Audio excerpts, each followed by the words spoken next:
Imagine a vast cosmic tapestry woven from the threads of light and shadow, where every action, thought, and emotion leaves its mark on the grand design of the universe. In this infinite expanse, we are both the artists and the creations, shaping our realities through the timeless forces of karma and reincarnation.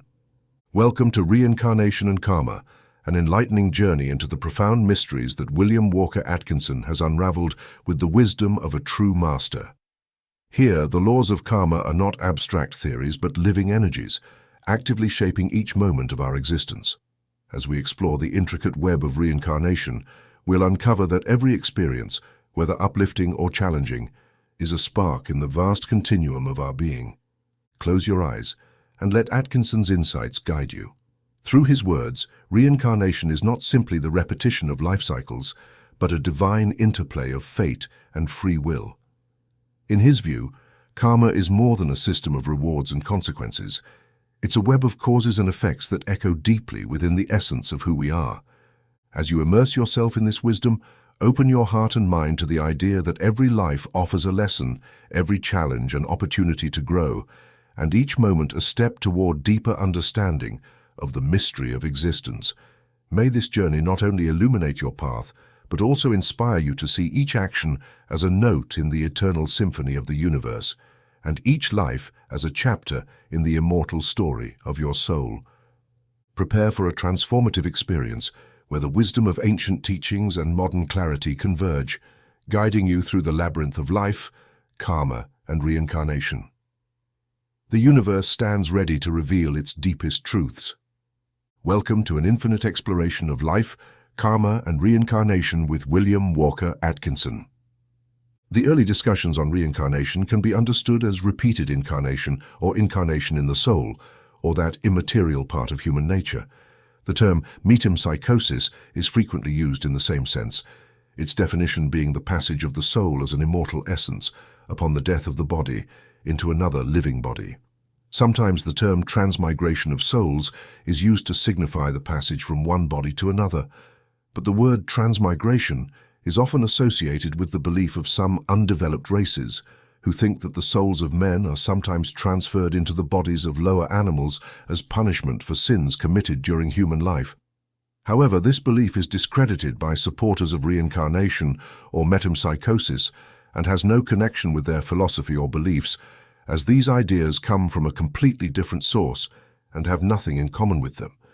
There are many forms of belief, many degrees of doctrine regarding reincarnation, as we will see throughout this book. But there is a fundamental and basic principle underlying all the different aspects of opinion and divisions of schools. This fundamental belief can be expressed as the doctrine that there is something immaterial in man, called the soul, spirit, or inner being, among other various names, something that does not extinguish at death or the disintegration of the body, but remains as an entity, and, after a more or less long interval of rest, reincarnates or is reborn in a new body, that of an unborn child, from which it begins to live a new life in the body, more or less unconscious of its past existences, but containing within itself the essence or results of that previous existence, experiences that will build its new character or personality.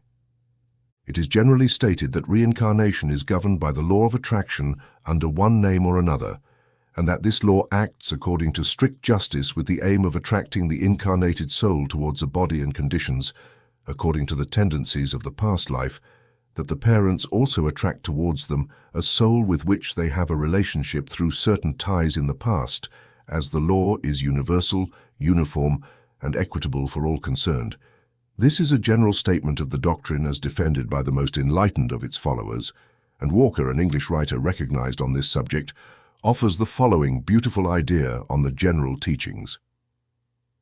**** Reincarnation teaches that the soul enters this life not as a new creation, but after a long process of previous existences on this earth and elsewhere, where it has acquired its current inherited characteristics, and is on a path toward future transformations that the soul is shaping. It asserts that childhood does not come to earth with a blank slate for the start of a terrestrial record, nor as a mere cohesion of atomic forces in a fleeting personality that will soon dissolve into the elements, but rather that it is inscribed with ancestral histories, some similar to the present, but most different and reaching back to the most distant past. These inscriptions are generally indecipherable, except when they reveal themselves through their formative influence on the new existence. Just as invisible photographic images made by the sun of everything it sees, when properly developed in the laboratory of consciousness, will appear clearly, the current phase of life will also be preserved in the secret vaults of memory to have unconscious effects on future lives.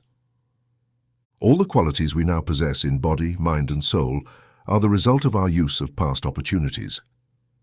Indeed, we are heirs of all ages and solely responsible for our inheritances, as these conditions accumulate from various causes formed by our earliest selves, and the future flows according to the divine law of cause and effect from the accumulated momentum of our previous desires.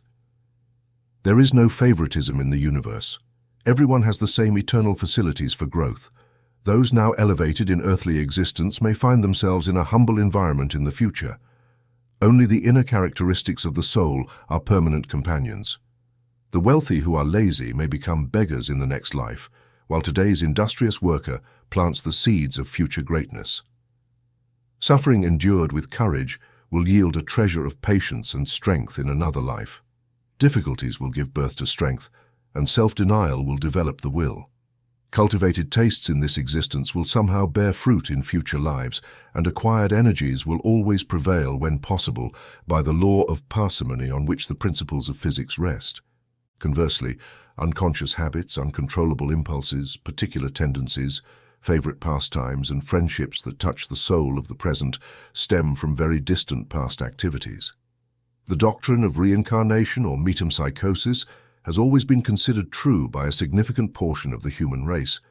The unchanging law of cyclical changes, the pendulum movement of thought, sometimes seemingly extinguished in certain parts of the world, is merely replaced by a new birth, a new interest among the descendants of the same people. It is a light impossible to extinguish, and although its flickering flame seems to die out for a moment, the shifting mental winds allow it to rekindle from the hidden spark, and it bursts forth again with a new life and new forces. The new interest in the subject in the Western world, which has been studied by the keenest observers, is just another example of the operation of the cyclical law. It seems that occultists are right when they predict that before the rise of another century, the Western world will once again embrace the doctrines of reincarnation. The old abandoned truth, once so dear to the human race, will be favored by the people again, and will move back to the position of orthodox teaching, perhaps to be crystallized once more by its own orthodoxy, lose its favor again, and dissipate as the pendulum swings back to the other end of thought. But the teaching of reincarnation has never completely disappeared from humanity. In some parts of the world, the lamp has remained lit. Moreover, at no point in history has there been a period when the majority of people did not accept the doctrine of reincarnation in one of its many forms. Thus it was 1,000 years ago, so it has been ever since, up to today. In the 20th century, almost two-thirds of humanity firmly adheres to the teaching, and the crowds of Hindus and other Eastern peoples cling to it tenaciously. And even outside these peoples, traces of the doctrine can be found among other races of the East and West. Thus, reincarnation is not a forgotten truth or a rejected doctrine, but a fully living and powerful teaching, destined to play a very important role in the history of Western thought in the 20th century. It is very interesting to trace the history of the doctrine among ancient peoples. Exploring the dark corners of the past, it is difficult to attribute to a specific time or race the merit of originally formulating reincarnation. Despite various opinions and different theories of various authors on the subject, the primary claims turn towards Egypt, India, or the lost Atlantis as the birthplaces of the doctrine. We believe these ideas are merely attempts to attribute a universal intuitive belief to a privileged segment of humanity. We do not think that the doctrine of reincarnation originated in a specific place as a new and distinct doctrine. We consider it to have appeared at any time or place where man reached a stage of intellectual development sufficient to form a mental conception of something that lives after death. Regardless of the original source of this belief in a ghost, it must be acknowledged that it appears among all peoples and seems to be a universal idea. Moreover, among primitive peoples, we find the existence and persistence of a more or less vague and indefinite idea that, in some way, at some time, the ghost of the person returns to terrestrial existence and takes on a new physical envelope, a new body. This is where the idea of reincarnation begins, everywhere, at a certain stage of human mental development. It parallels the idea of the ghost and often seems linked to this conception. In almost all cases, when man evolves a little further, he begins to reason that if the ghost is immortal and survives the death of the body by reincarnating into a new body, then it must have lived before the last birth, and thus have a long chain of lives behind it. This is the second step. The third is when man begins to think that the next life depends on something done or omitted in the present life. These three fundamental ideas have formed the basis of the doctrine of reincarnation. Occultists claim that, in addition to this universal idea, which is more or less intuitive, humanity has periodically received instructions from certain advanced souls who have moved on to higher planes of existence and are now known as masters, adepts, teachers, guides of the race, etc. However, regardless of the explanation, it remains true that man seems to have first developed for himself, at all times and in all places, an idea of a ghost that persists after the death of the body, and then that this ghost has previously lived in other bodies and will return to inhabit a new one. There are various ideas about heavens and hells, but in all of them, the idea of reincarnation persists in one form or another. The archaeologist Soldi published an interesting series of works studying the beliefs of primitive peoples who have disappeared from the human scene. He demonstrates through fragments of sculptures left behind that among them existed the universal idea of the ghost living after the death of the body, and also the idea that this ghost would one day return to its former activities. This belief sometimes took the form of a return to the previous body, an idea that led to the preservation of the body through mummification processes. But generally speaking, this belief evolved into the idea of reincarnation into a new body. Early travelers in Africa reported finding in various places evidence and traces of a strange belief to them concerning the future return of the soul in a new body on Earth. Early explorers of America found similar traditions and beliefs among Native Americans, traces of which still exist today. There are several wild tribes in different parts of the world that place the bodies of their deceased children along roads so that their souls have a good chance of finding new bodies due to the passage of many pregnant women. Some of these primitive peoples support the idea of a complex soul composed of several parts, very similar to that of the Egyptians, Hindus, Chinese, and in fact, all mystical and occult philosophies. It is said that the inhabitants of the Fiji Islands believe in a black soul and a white soul. The former remains with the buried body and disintegrates with it, while the white soul leaves the body and wanders as a ghost eventually, tired of wandering, returning to life in a new body. It is said that the inhabitants of Greenland believe in an astral body that leaves the body during sleep but dies when the body disintegrates after death, as well as a second soul that leaves the body only at the moment of death and persists until it is reborn later.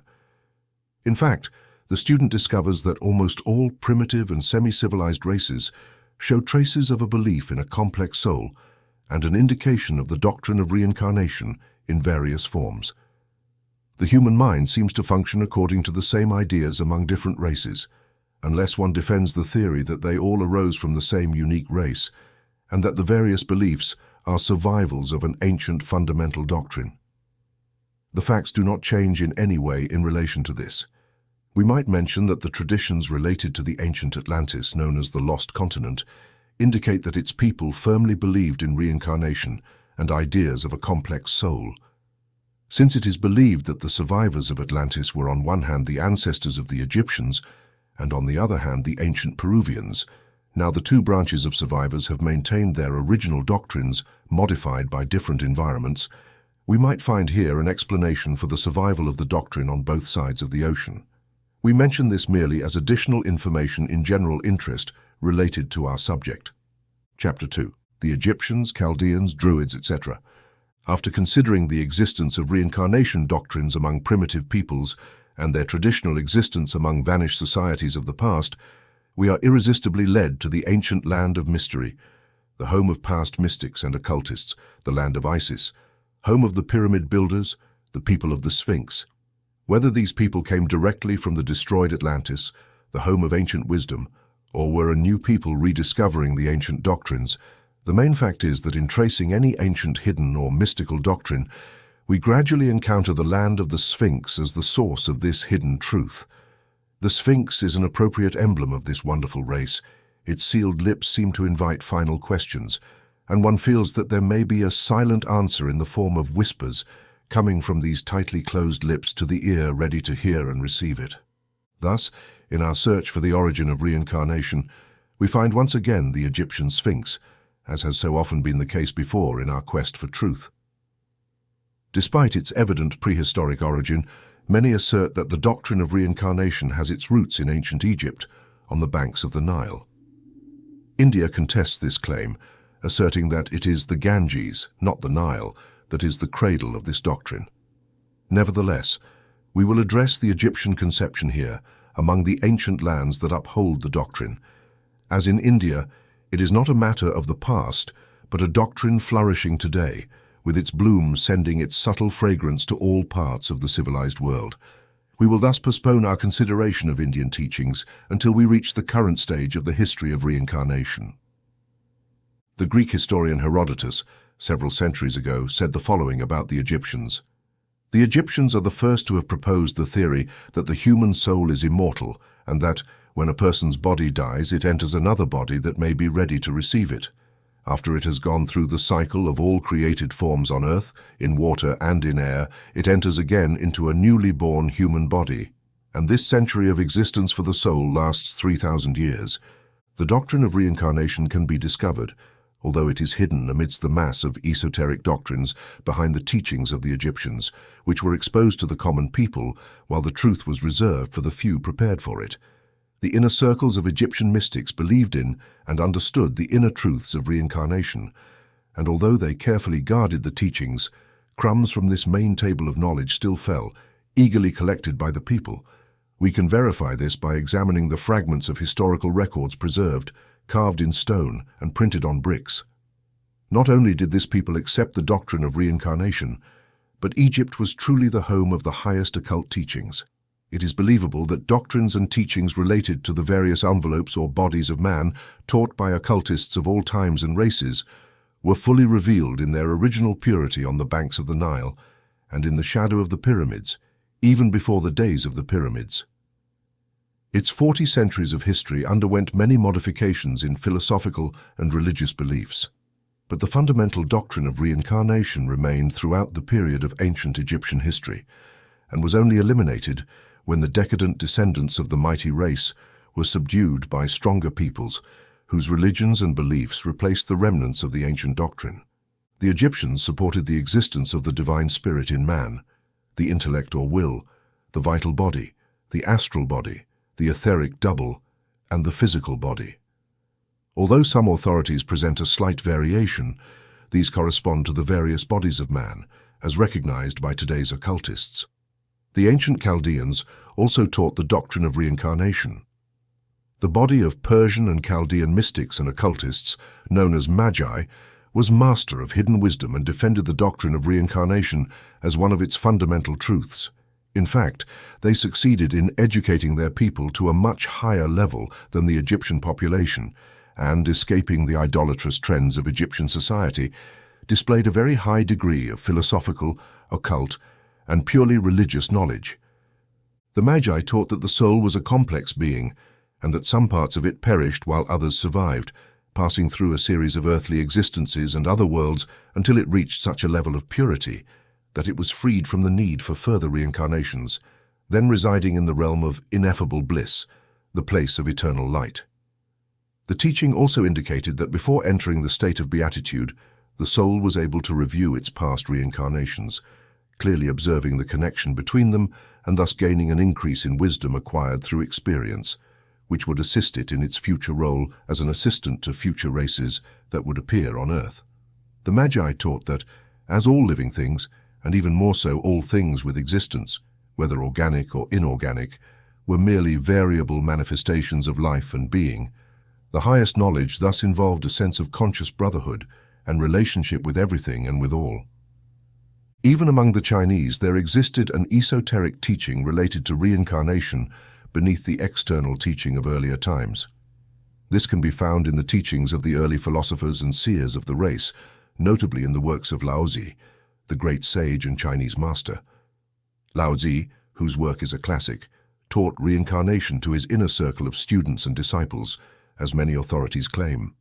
He taught that there was a fundamental principle called Tao, considered identical to primordial reason, one manifestation of which was Te, or the creative activity of the universe. From the union and action of Tao and Te proceeded the universe, including the human soul, which he taught as being composed of several parts, among which were Shen, or spiritual principle, and Pai, or semi-material vital principle, which together animate the body. Laozi said that to misunderstand that the true being is immortal is to remain in a state of lamentable confusion and to suffer many calamities because of it. He said to know that there is a subtle and spiritual part of man linked to heaven, while what concerns flesh, bones and body belongs to the earthly to the earth, the heavenly to heaven, such is the law. Some have argued that Laozi taught the immediate return of Wei or after death, but the writings of his early disciples suggest that he actually taught that Shen persisted in universal existence through repeated reincarnations, returning to Tao only after completing its cycle of lives and experiences. For example, in the Shi Hai, it was said that the vital essence dispersed after death with the body, bones and flesh, but that the soul or knowing principle of being was preserved and did not die.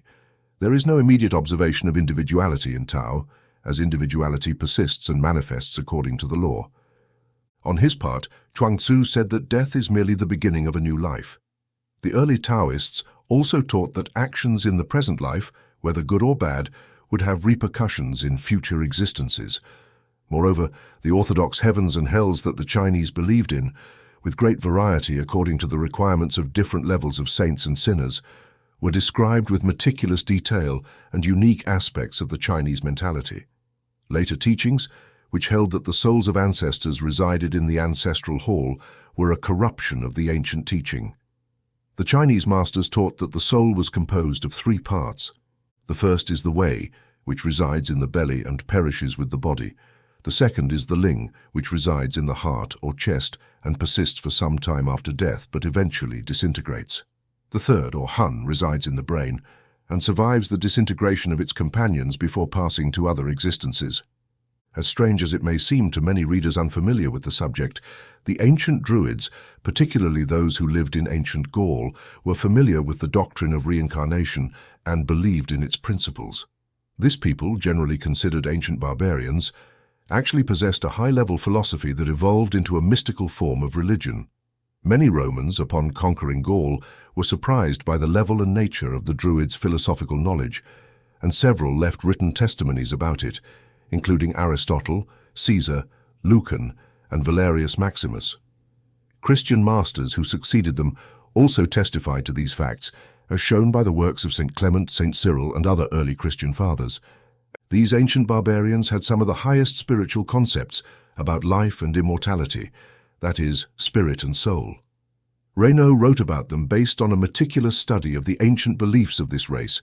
Judaism presents in the world with its own tenacity the idea of a personal and absolute God. While Greece and Rome present the idea of society, Gaul symbolizes just as particularly the idea of immortality.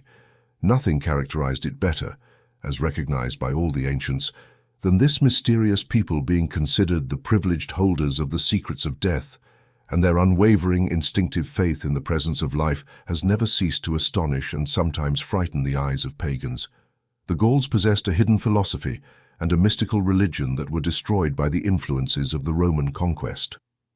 The philosophy of the Druids had a remarkable similarity with the inner doctrine of the Egyptians and their successors, the Greek mystics. Traces of Hermeticism and Pythagoreanism are discovered clearly, although the connection between them has been lost in history. Legends among the Druids linked their order to ancient Aryan creeds and teachings, and there seems to have been a very close connection between these priests and those of ancient Greece, as there are accounts of offerings sent to Greek temples by Gaulish priests. It is also reported that there was once a Druidic tomb on the island of Delphi, shaped like a monument, which was said to have been built on the remains of legal priestesses. Herodotus and others speak of a secret alliance between Greek priests and Druids. Some ancient legends claim that Pythagoras was the instructor of Druid priests and that Pythagoras himself had very close communication with the Brahmins of India and the Hermetics of Egypt. Other legends say that the Druids received their first instruction from samurai, who had been a slave and student of Pythagoras. In any case, the correspondence between the two philosophical schools is evident.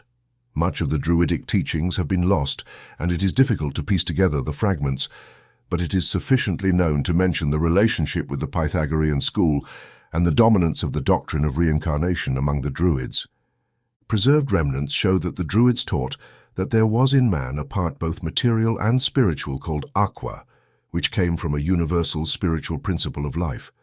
They taught that this aqua had animated the lower forms of life such as mineral, plant and animal before incarnating as a human.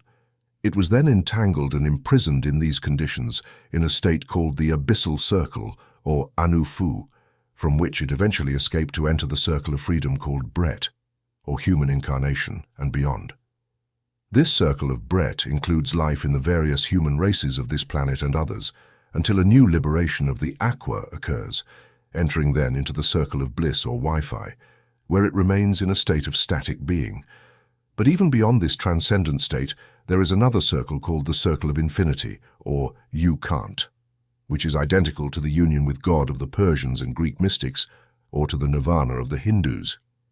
Isn't this a fairly advanced form of philosophy for barbarians, especially when compared to the ordinary mythology of the Roman conquerors?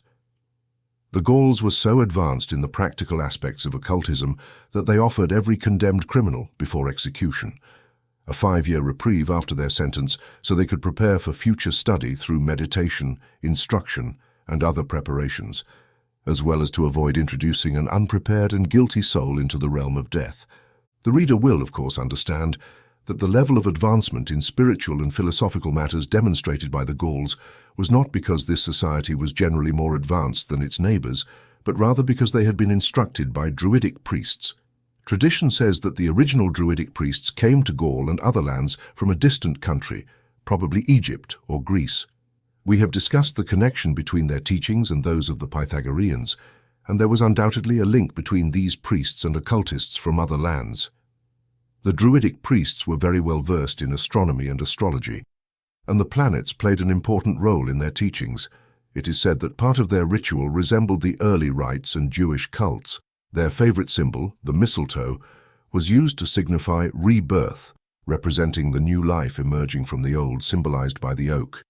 The Druids traveled to ancient Britain and Ireland, and it is still possible to find many traces of their religious rites there, not only in the form of stone worship sites, but also in many curious customs of the local peasantry. Many elements of English folklore, strange Irish fantasies related to fairies, symbols of good fortune, banshees and little people have been passed down to these people since the time of the Druids. The same source is behind the many stories told among both races about children who seem to have memories of past lives, memories that fade as they grow older.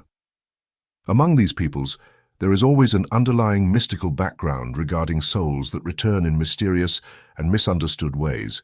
This is the legacy of the Druids. Chapter 3. The Romans and the Greeks. One who is unfamiliar with the subject would naturally assume that the ancient Romans were highly advanced in the studies of philosophy, religion, and spiritual speculation due to the predominant influence they exerted over the affairs of the known world at the time. Especially considering Rome's relationship and connection with ancient Greece, it would seem that the two peoples must have had much in common in the world of thought. But this is not the case. Although the esoteric religions of the Romans resemble those of the Greeks from whom they borrowed or inherited them, the Romans' original thought in metaphysics, religion, or philosophy was very limited, if not null. This was probably due to the fact that all of Rome's motivation was directed towards progress and material success, paying little or no attention to questions concerning the soul or the afterlife. Some Roman philosophers put forward theories about the future state, but beyond a vague ancestor worship, the people showed little interest in the subject. If Seneca indeed spoke some words, indicating a belief in immortality when he said, "In the sleep of the scorpion, know that it is not you, but only your body that is mortal. The entire individual resides in the soul and not in the outer form. Learn therefore that you are a god, you the immortal intelligence animating a perishable body, just as the eternal God animates an incorruptible body. Linnaeus the Younger left writings that seem to indicate his belief in the reality of ghosts, and Ovid wrote verses that show his recognition of a part of man surviving the death of the body. In general, Roman philosophy treated immortality as something possibly existing but unproven, and was to be considered more as a poetic expression of a desire rather than an established or well-founded principle of philosophical thought. However, Lucretius, along with other contemporaries, opposed the madness of belief in the soul's survival upheld by other nations. He argued that the fear of eternal life must be banished from the universe as it disturbs human peace by preventing the enjoyment of any security or pleasure. Virgil chose and praised the philosophical attitude capable of seeing the true cause of things, and thus rejecting the fear unworthy of a world beyond. And all fears derived from such a belief. But even many Roman philosophers, though they denied immortality, believed in supernatural powers and beings. In many aspects they were too superstitious and childish, so their philosophy of non-survival was evidently the result of temperament and the pursuit of material goods, rather than a superiority of philosophical reasoning or metaphysical thought. Thus, the Romans stand out from most ancient peoples regarding the belief in reincarnation. Although there were mystics and occultists among them, it remains a fact that the majority did not possess this belief, and in fact, people did not have clearly defined ideas about the survival of the soul. It is a strange exception to the general rule that has elicited much commentary and attention among thinkers of this line. Among the Romans, there existed an imprecise form of ancestor worship, but even this followed a line of collective survival of ancestors and did not contain the usual metaphysical speculations and religious dogmas. Broadly speaking, Roman belief can be expressed by the idea that a less immaterial or more subtle part of man escapes disintegration after death and, in a mysterious way, merges with the ancestral soul that made up the collective ancestral divinity of the family, whose peace and pleasure were considered sacred duties by the descendants, with sacrifices and offerings made for this purpose. However, in various places among the Romans, there were significant thinkers who seemed to advocate a vague and tentative belief in some form of reincarnation. For example, Ovid said that nothing perishes, though everything changes here on earth.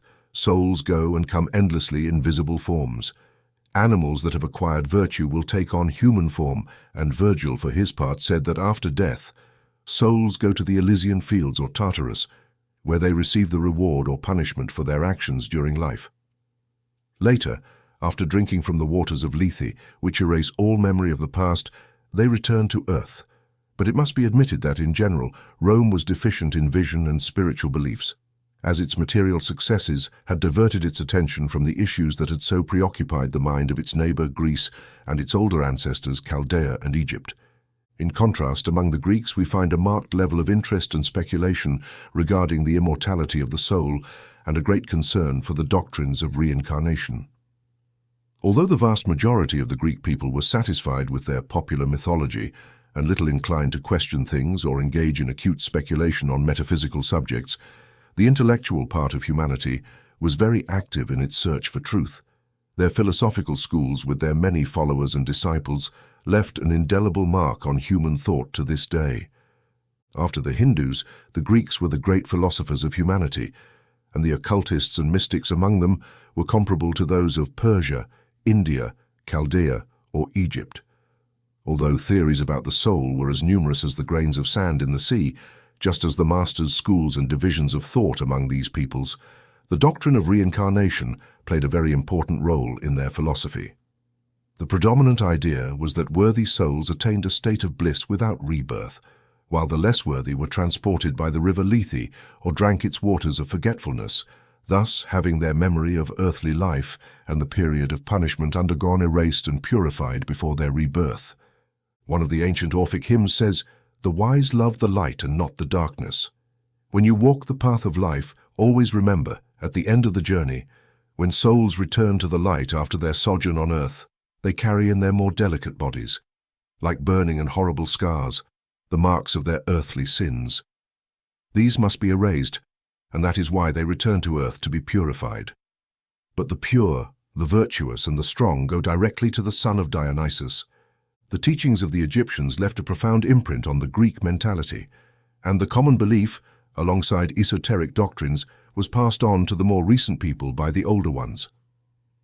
Pythagoras was the great occult master of Greece, and his school, along with that of his disciples, accepted and taught the great doctrine of reincarnation.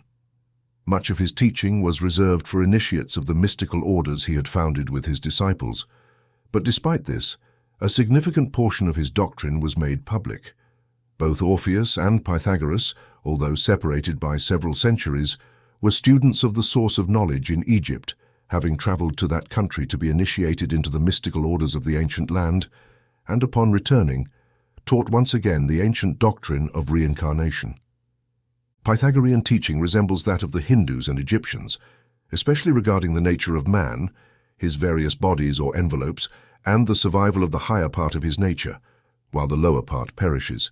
It was taught that after death, this higher part of the soul entered a region of beatitude where it received knowledge and felt the beneficial influence of developed and advanced souls, thereby preparing for a new life with incentives toward higher things. However, not having yet reached the level of development to reside in the glorious regions for eternity, it would sooner or later reach the end of its trial period and then enter a new incarnation on earth, another step on the path to fulfillment.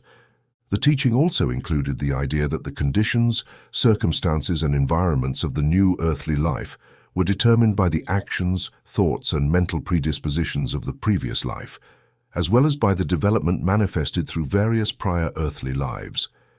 In this regard, the teaching materially coincides with the universal doctrine of reincarnation and karma. Pythagoras taught that the principles of reincarnation explained the observable inequality in human lives on earth, providing a logical reason for this and establishing the foundation of universal and ultimate justice that could not be explained by any other motive. He taught that, although the material world is subject to the laws of fate and inevitability, there exists a higher state where the soul rises above the laws of the lower world. He also taught that this higher state had its own laws, still unknown to man, which resolved the imperfect laws of the material world by establishing harmony, justice, and equality, thus replacing the apparent deficiencies manifested in earthly life. According to Pythagoras, Plato, the great Greek philosopher, taught the ancient and new doctrine of reincarnation. He said that the souls of the dead were to return to earth, where, with renewed lives, they would continue their old earthly actions, receiving rewards for the worthy and punishments for the unworthy. The soul, benefiting from these repeated experiences, gradually ascended towards the divine. Plato taught that the reincarnated soul retained some flashes of memories from its past lives, as well as instincts and intuitions acquired through previous experiences. Among these inherited experiences, he classified innate ideas. It has been very well said that everything can be found in Plato, and thus those seeking ancient Greek ideas on reincarnation and the problems of the soul can discover them in the writings of the ancient philosopher. Plato was in the past the master of the inner teachings relating to the soul, and all those who appeared after him freely drew from his vast reservoir of wisdom. His influence on the early Christian church was enormous and in many forms continues to this day. Many of the early Christian fathers taught that Plato was indeed one of the many precursors of Christ who had prepared the pagan world for the arrival of the Master. In his texts, Plato describes the soul and explains its immortality. He teaches that man has a material body, subject to constant change, death, and disintegration, and also possesses an immaterial, immutable, and indestructible soul in relation to the divine. At the moment of death, this soul separates from its physical body and ascends, purified, to the higher realms where it accounts for its deeds and receives what it deserves. If the soul was found sufficiently pure, free from the stains of material life, it was considered fit to be admitted into the state of beatitude, described as union with the Supreme Being, also known as the Eternal and Omniscient Spirit. Evil and guilty souls were subjected to a period of punishment or purgation to be purified of their guilt before undergoing another trial to achieve perfection. Souls that were not pure enough for the state of beatitude, but not impure enough to require the purification process, were sent back to earthly life, where they assumed new bodies and worked again towards their salvation, with the aim of reaching the state of beatitude in the future. Plato indicated that during reincarnation, the soul was primarily unconscious of its past lives, despite occasional flashes of memory. Moreover, it possessed a form of intuition and innate ideas, considered as the result of experiences acquired in previous lives, and whose knowledge had been stored to benefit the soul in its reincarnated existence. Plato taught that the immaterial part of man, the soul, was a complex component consisting of several different and interconnected elements. At the highest hierarchy of these components, he placed the mind, which he considered to encompass consciousness, intelligence, will, and the choice between good and evil. He also asserted that the mind was absolutely indestructible, immortal, and occupied the highest position. Next came two other parts of the soul that survived the dissolution of the body, but were only comparatively immortal, meaning they were subject to further dissolution and disintegration of these semi-material elements. One was the seat of affections and passions located in the heart, while the other, where sensual and lower desires or passions were situated, was located in the liver. These two lower elements were thought not to possess reason, but to have certain faculties of sensation, perception, and will. The Neoplatonists who succeeded Plato and adapted his teachings to many conflicting ideas firmly maintained the doctrine of reincarnation. The writings of Plotinus, Porphyry, and other mystics had much to say on this subject, and the teaching was refined under their influence.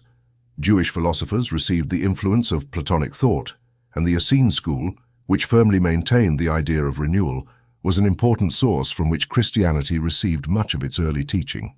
Chapter 4. The Jews, the Essenes, and the early Christians.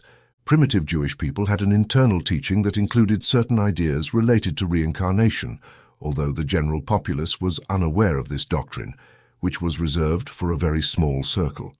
There is much controversy regarding the early beliefs of the Jewish people about the immortality of the soul.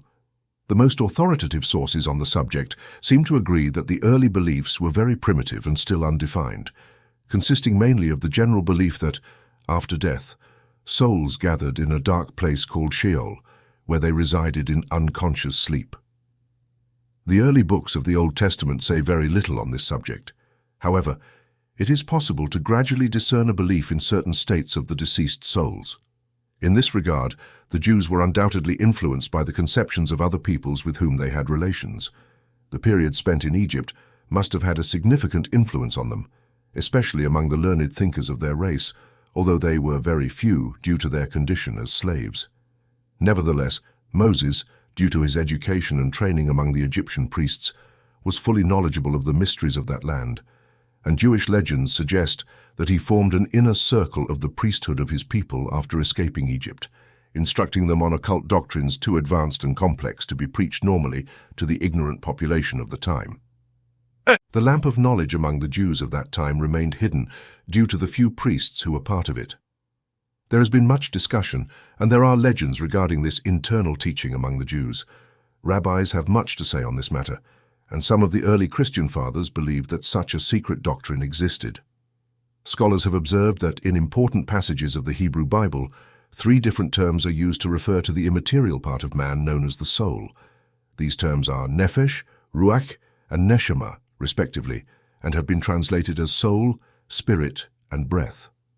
Many authorities have argued that these 3 terms do not refer to a single concept, but on the contrary, to 3 distinct elements of the soul, similar to the conceptions of the Egyptians and other primitive peoples who upheld the Trinity of the soul.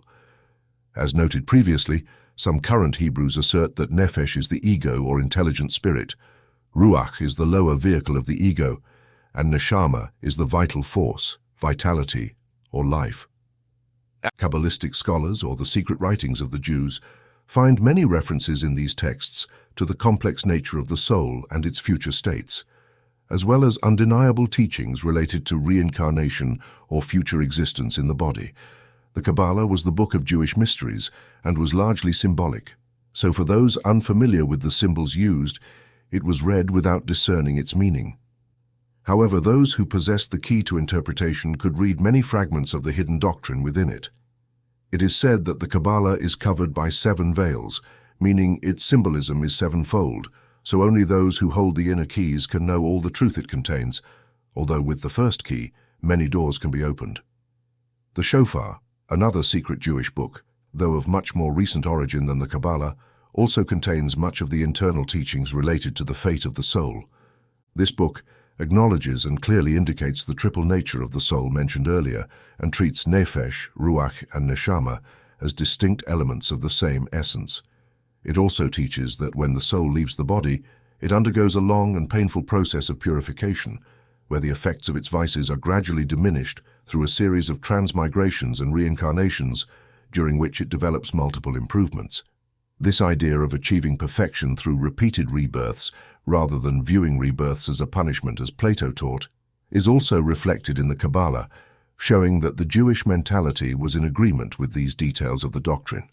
The essence of the Kabbalistic teaching on this subject is that souls reincarnate multiple times after long intervals of rest and purification, in complete forgetfulness of their previous existences, with the aim of advancing, developing, purifying, perfecting, and elevating themselves. The shofar strictly follows this teaching, though with extensions. The following quote from the shofar is interesting, as it reveals the teaching on this subject in a few words. All souls are subjected to the trials of transmigration, and men do not know the paths of the Most High concerning them, nor how many transformations and mysterious trials they must endure. How many souls and spirits come into this world without returning to the palace of the Divine King? Souls must return to the absolute substance from which they came, but to achieve this goal, they must develop all the improvements of which the germ is sown within them. If they have not fulfilled this condition during one life, they must begin another, then a third, and so on, until they have acquired the necessary condition to reunite with God. The mystical sect that appeared among the Jewish people in the century before the birth of Christ, and which was at the height of its influence during his birth, was the sect of the Essenes. This sect played an important role in directing the dissemination of the truths of reincarnation among the Jewish people. This order combined the ancient Egyptian mysteries with the mystical doctrine of Pythagoras and the philosophy of Plato, and was strongly connected with the Jewish therapeutae of Egypt. It was the principal mystical order of the time. Flavius Josephus, the eminent Jewish historian, writes about the Essenes. Among them there is the opinion that bodies are indeed corruptible, and their matter is not permanent, but that souls continue, freed from death forever, and that, exhaled from the most delicate ether, they are drawn into bodies as if by a certain natural charm. But when they detach from the bonds of the flesh, as if freed from a long captivity, they rejoice and are uplifted. In the New International Encyclopedia, there is a very instructive article on the Essenes, stating that they had certain beliefs about the origin, present state, and future destiny of the soul, considered as pre-existent and imprisoned in the body like in a prison. The same article includes the following statement. It is interesting to note how much Christianity owes to this Essenism. It seems that there was a decisive contact between John the Baptist and this brotherhood. His time of preparation took place in the desert near the Dead Sea, and his preaching of righteousness towards God and justice towards one's neighbor was in harmony with Essenism, while his emphasis on baptism was in accordance with Essene purifications. This conservative statement shows the intimate connection that existed between the Essenes and early Christianity through John the Baptist. Some assert that Jesus had an even closer relationship with the Essenes and allied mystical orders, but we will not dwell on this point as it goes beyond ordinary historical information. There is, however, no doubt that the Essenes, who had such a strong influence on the early Christian church, were closely allied with other mystical organizations sharing the same fundamental doctrines, particularly concerning reincarnation. Thus, we have covered the history up to the early church and will continue on this subject. We have set aside the part of the theme related to India to address it separately, as in India, the doctrine has occupied a central place throughout the ages, and therefore requires special treatment. The fact that there was an internal doctrine in the early Christian church seems well established, and that part of this doctrine consisted of the teaching of the pre-existence of the soul, and a form of rebirth or reincarnation seems quite reasonable to those who have studied the subject. There is a constant reference to mysteries and internal teachings in the epistles, notably those of Paul, and the writings of the early Christian fathers are filled with references to secret doctrines. Throughout the early centuries of the Christian era, there are many references to the mysteries of Jesus, which undoubtedly shows that there was an advanced inner circle of Christians dedicated to mysticism and lesser-known doctrines. Celsus attacked the early church by arguing that it was a secret organization that taught the truth to a small number of chosen ones, while it conveyed to the multitude only a few crumbs of truth. Indeed, popular teachings concealed the truth. Origen, a student of St. Clement, responded to Celsus by asserting that, although it was true that there were internal teachings in the Christian Church not revealed to the people, the Church, by doing so, was only conforming to the practice established by all philosophies and religions, which offered esoteric truths only to those prepared to receive them, while giving the masses the exotic and external teachings that were all they could understand or assimilate. The fact that there are certain doctrines not disclosed to the multitude and that are revealed after being taught in the esoteric is not a peculiarity of Christianity, but also of philosophical systems, where some truths are esoteric and others exotic. Some of Pythagoras' disciples contented themselves with his own words, while others were secretly taught doctrines deemed inappropriate to be communicated to insufficiently prepared profane ears. Moreover, all the mysteries celebrated throughout Greece and among the barbarian countries, although celebrated in secret, have no discredit. So it is vain to strive to defame the secret doctrines of Christianity, as their nature is not properly understood. In this citation, it is noted that Origen not only admits the existence of internal teachings, but also mentions Pythagoras and his school, as well as the other mysteries of Greece, thus revealing his knowledge about them and their comparison with Christian mysteries, which he could not have done if his teachings had been repugnant and wholly discordant with those of his own church. In the same writing, Origen also mentions that on these subjects much could be said, and in a mystical manner, in accordance with the following: "It is good to keep a secret from a king, so that the entry of souls into bodies is not revealed to common understanding." One could cite dozens of similar passages. The writings of the early Church Fathers are filled with differences from the current internal doctrine of the pre-existence and rebirth of souls. Origen in particular wrote extensively on these topics, while John the Baptist was generally accepted as the reincarnation of Elijah, even by the people who considered it a miraculous fact, while the elect simply saw him as another case of rebirth according to the law. The Gnostics, an order and mystical school of the early Church, taught reincarnation clearly and openly, which led to their persecution by the most conservative sector of society at the time. Others defended certain forms of the teaching, so that discussions among them mainly concerned doctrinal points and details, with the main teachings being accepted. Origen taught that souls had fallen from a high state and were striving to return to that lost state and glory through repeated reincarnations. Justin Martyr spoke of the soul inhabiting successive bodies, losing the memory of past lives. For several centuries, the early Church protected many fervent defenders of reincarnation, and this teaching was recognized as vital even by those who opposed it. Latins, at the end of the 3rd century, noted that the idea of the immortality of the soul implied its pre-existence. St. Augustine, in his Confessions, uses these notable words: "Was I not in another body before entering my mother's womb?" This expression is even more remarkable because Augustine opposed Origen on many aspects of doctrine and because it was written as late as the year 415 AD. However, the various councils of the Church did not view these resurgences of the doctrine of reincarnation favorably, and consequently the influence of those who came to power in the Church turned against this supposed heresy. At several councils, teachings were reprimanded and condemned until, finally, in 538 AD, Justinian enacted a law declaring that anyone who supported the mythical presentation of the pre-existence of the soul and the marvelous idea of its return would be condemned. Regarding Jewish Kabbalists, one authority claims that Origen and other Church Fathers primarily used the justice of God as an argument in favor of the doctrine of reincarnation, but the doctrine of reincarnation among Christian societies did not die out in the face of the orders and mandates of the Christian Church councils. Despite opposition and persecution, it remained alive until it could once again rise and call towards the heavens. Even during its suppression, the attentive student can see small flickers of the flame, tiny spirals of smoke escaping here and there, veiled by mystical phrases and adorned with poetic figures. Numerous allusions can be seen in the writings of the 4th century. Over the past 200 years, the renewal of the subject has been constant, until by the end of the 19th century and the beginning of the 20th century, we find the doctrine preached and taught openly to thousands of curious listeners, even being secretly defended by many Orthodox Christians. Chapter 5. The Hindus, Although reincarnation has been believed and taught in almost all nations and races throughout past and present eras, it is still justified to consider India as the natural mother of this doctrine. Indeed, it found a particularly favorable spiritual and mental environment in this country and among its people.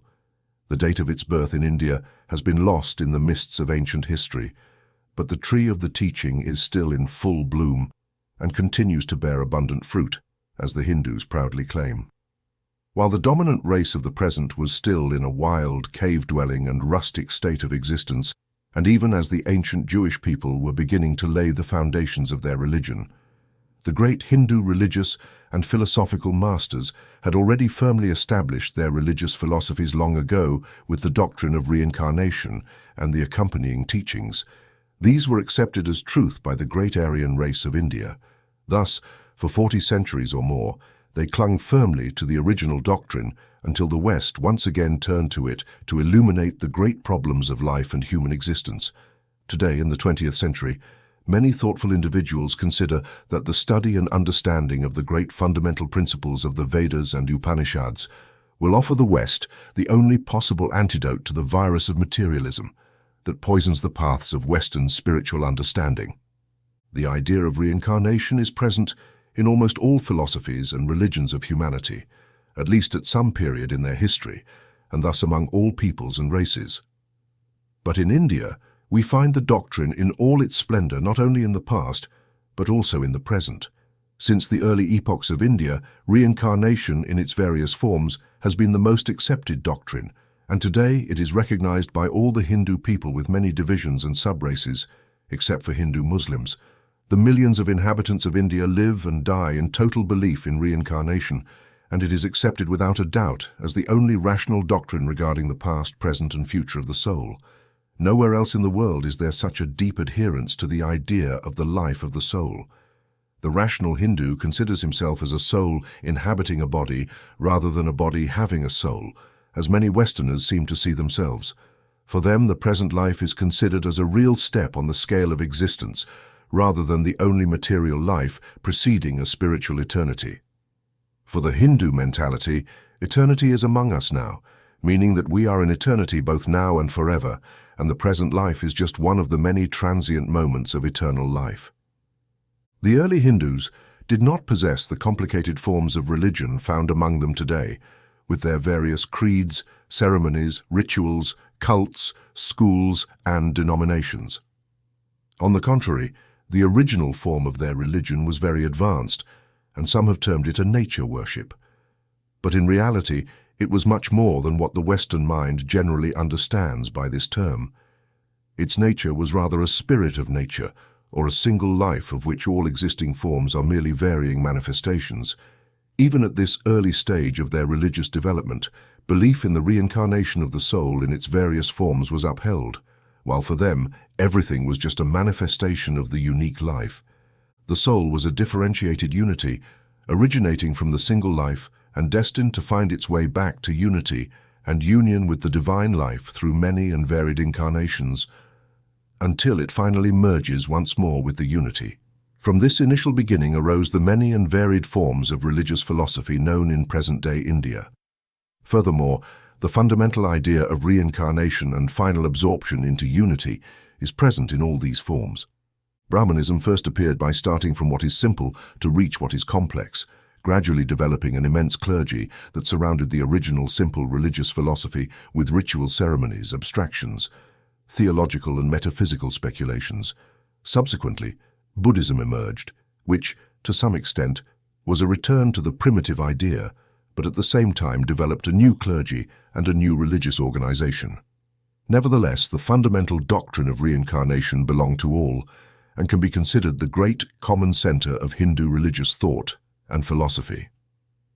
Hindu religious writings are filled with references to the doctrine of reincarnation.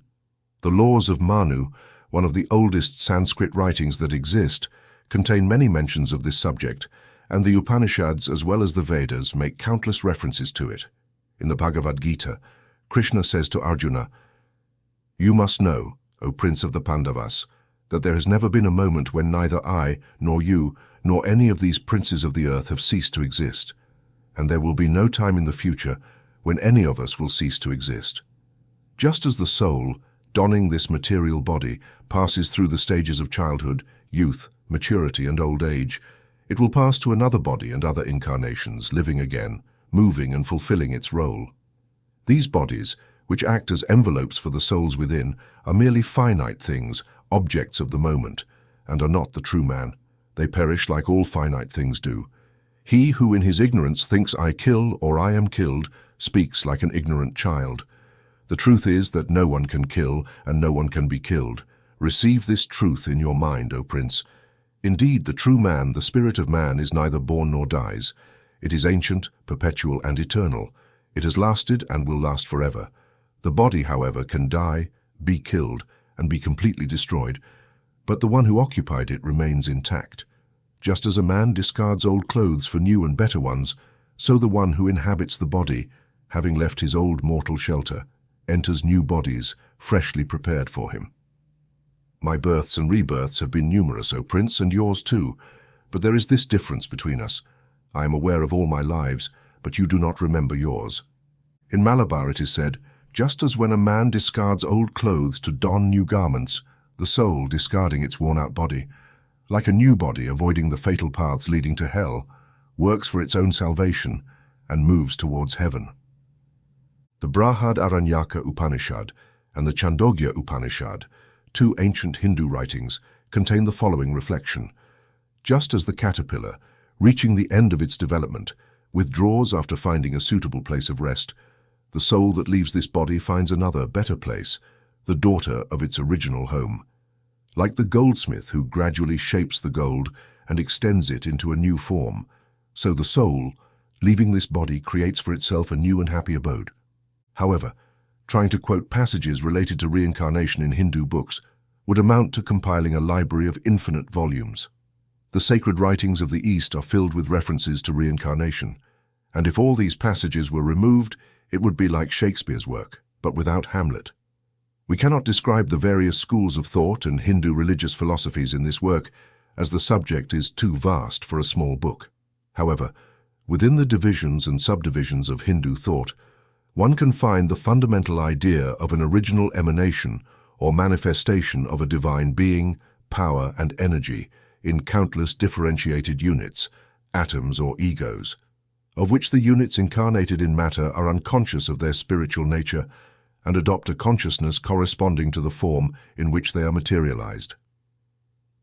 Subsequently, a series of incarnations, ranging from the lowest to the highest state, produces an evolution or development of the nature of the soul, advancing it through progressively higher planes of existence until it finally reunites, after long periods, with nirvana, and for divine nirvana, the state of eternal bliss.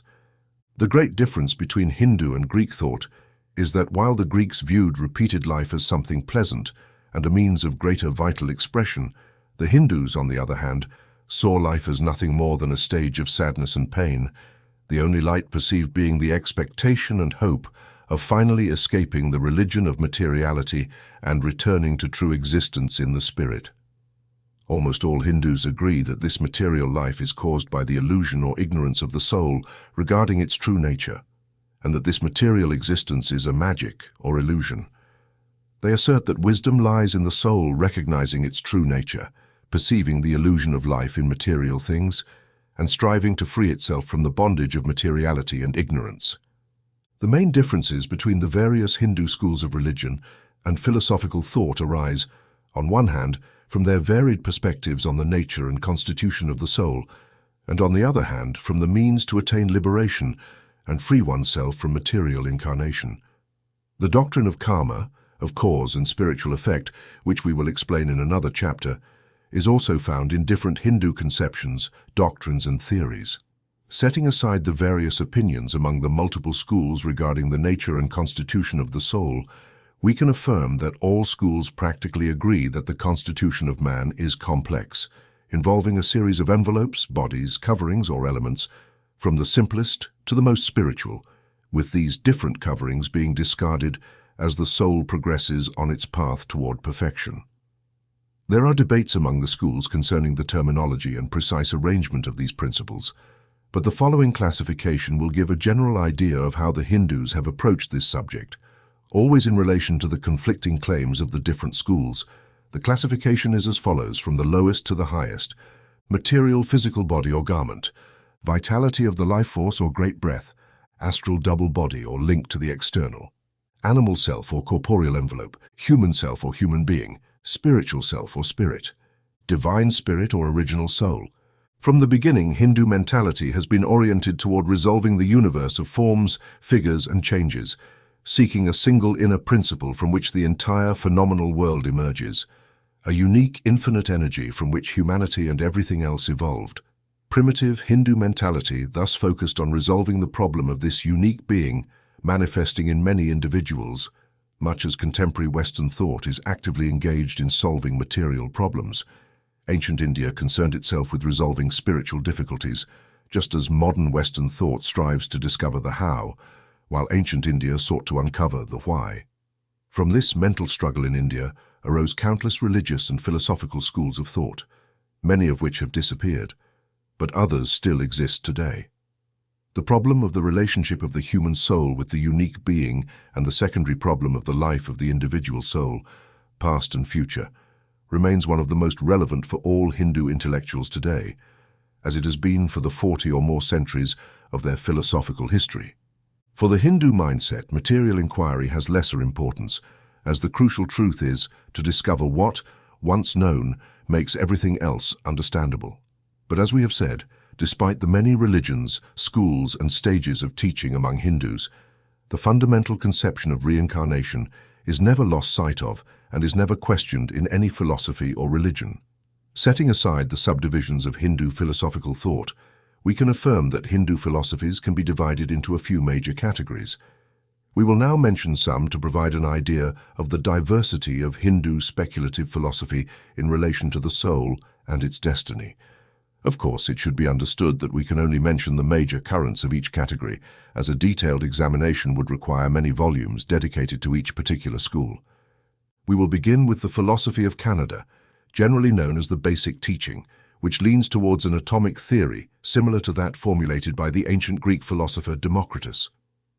According to this teaching, the substance of the universe is composed of an infinite number of atoms that are eternal and not created by God, but coexist with him. These atoms, combining to form figures and shapes, constitute the basis of the material universe. However, it is asserted that the power or energy by which they combine and form matter comes from God.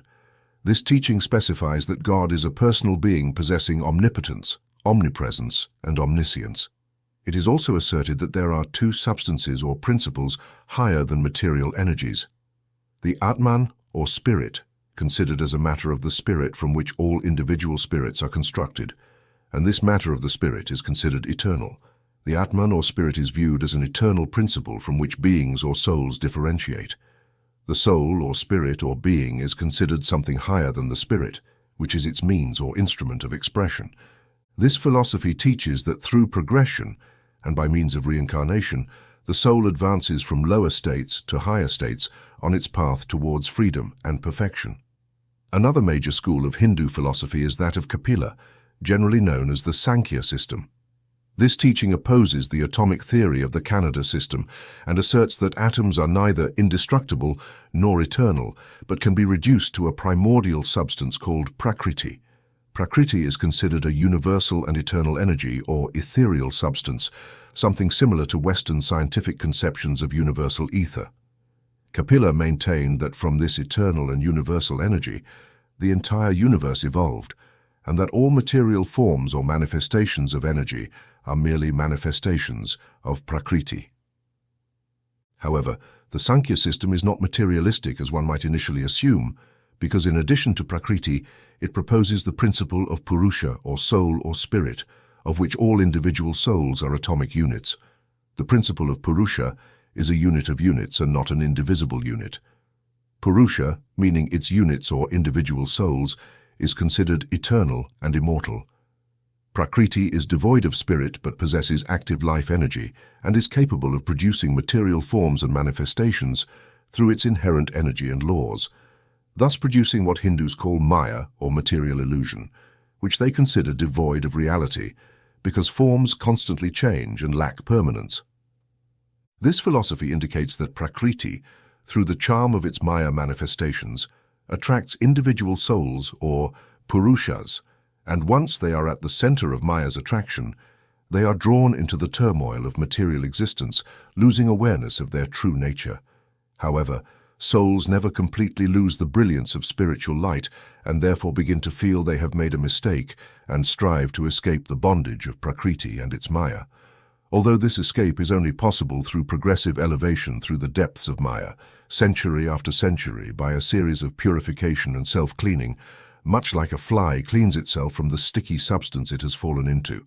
This exit is achieved through spiritual development or evolution via reincarnation, with evolution not being a growth, but a development of the soul from the envelopes that imprison it, one by one. Another major school of Hindu philosophy is the philosophy of Patanjali, generally known as the philosophy of yoga, but which is distinct from Western eclectic yogic philosophy. Patanjali's yoga philosophy bears some similarity to Kapila's Sankhya school, in that it acknowledges teachings related to Prakriti, from which the material universe evolved, and also because it recognizes the countless Purushas or souls that are eternal and immortal, and are trapped in the net of Prakriti. However, it then adopts a largely different position from the Sankhya school, as Patanjali's yoga school argues that there is also a supreme Purusha, spirit, soul, or God, who is infinitely above all qualities and attributes common to man. In this regard, Patanjali differs from Kapila and seems to align more with Kannada from the previously mentioned Kannada system. However, the three philosophers generally agree on the principle of thought, considering it as inferior to the soul or spirit, and of semi-material nature. Kapila and Patanjali even assert that thought is a manifestation of Prakriti, or universal energy, and not a distinct principle. They indicate that Purusha or spirit, and not thought, is the true self and the source of true consciousness and intelligence. The practical teachings of Patanjali's school are a system by which Purusha can escape from Prakriti and transcend it, thereby attaining freedom and returning to its natural and original purity and power. This school, of course, teaches reincarnation and progression through rebirth, in accordance with all the previously mentioned principles. Another major school of Hindu philosophy is known as the Vedanta philosophy, considered by many as the most advanced of all Hindu systems, as it is increasingly recognized among educated Hindus and also among students of philosophical thought in the Western world. Its adherents assert that Vedanta philosophy has reached the highest level of philosophical thought, speculation, and analysis possible for the human mind today. Many Western scholars have claimed that it contains the highest conceptions of all the great philosophies of the world. Indeed, it contains much of what is most subtle, refined, and acute in the realm of global speculative philosophical thought. And although what some claim might lack the appeal to religious emotions that other forms of thought possess, it remains more attractive to those whose intellectual development and effort have surpassed the emotional aspect of philosophy or religion. The Vedanta system asserts that the ultimate reality or current being of the universe, the unique energy or absolute substance from which the entire universe arises, is what can be called the Absolute, which is eternal, infinite, and indivisible, and is beyond attributes and qualities. It is the source of intelligence. The Absolute is unique and not multiple. It is identical to the Sanskrit Brahman and is considered what is called the unknowable, the Father, the Supreme Soul, the thing in itself.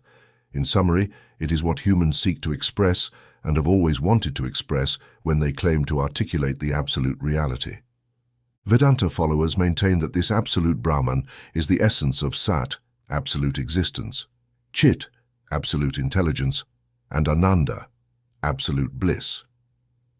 Without delving into a detailed analysis or exposition of Vedanta philosophy or its views on the soul and its destiny, we can say, according to its specific teaching, that there are not the countless eternal and immortal souls or Purushas of the Sankhya philosophy, but that individual souls are merely the countless images or reflections of the absolute being, or Brahman, and exist due to the actual existence of the unique being. Therefore, the spirit that is within the human soul, and is the soul of the soul, is divine. Vedanta followers acknowledge the existence of a Logos or Ishvara, the Lord of the universe, who is actually a manifestation of Brahman, a great soul, so to speak, who directs the evolution of the universes from Prakriti and plays the role of the demiurge of ancient Greek and Gnostic philosophies. Vedanta adherents accept the relative existence of Prakriti or universal energy, but they indicate that it is neither eternal nor real in itself. Rather, it is identical to Maya and can be considered a form of the creative energy of the absolute Brahman.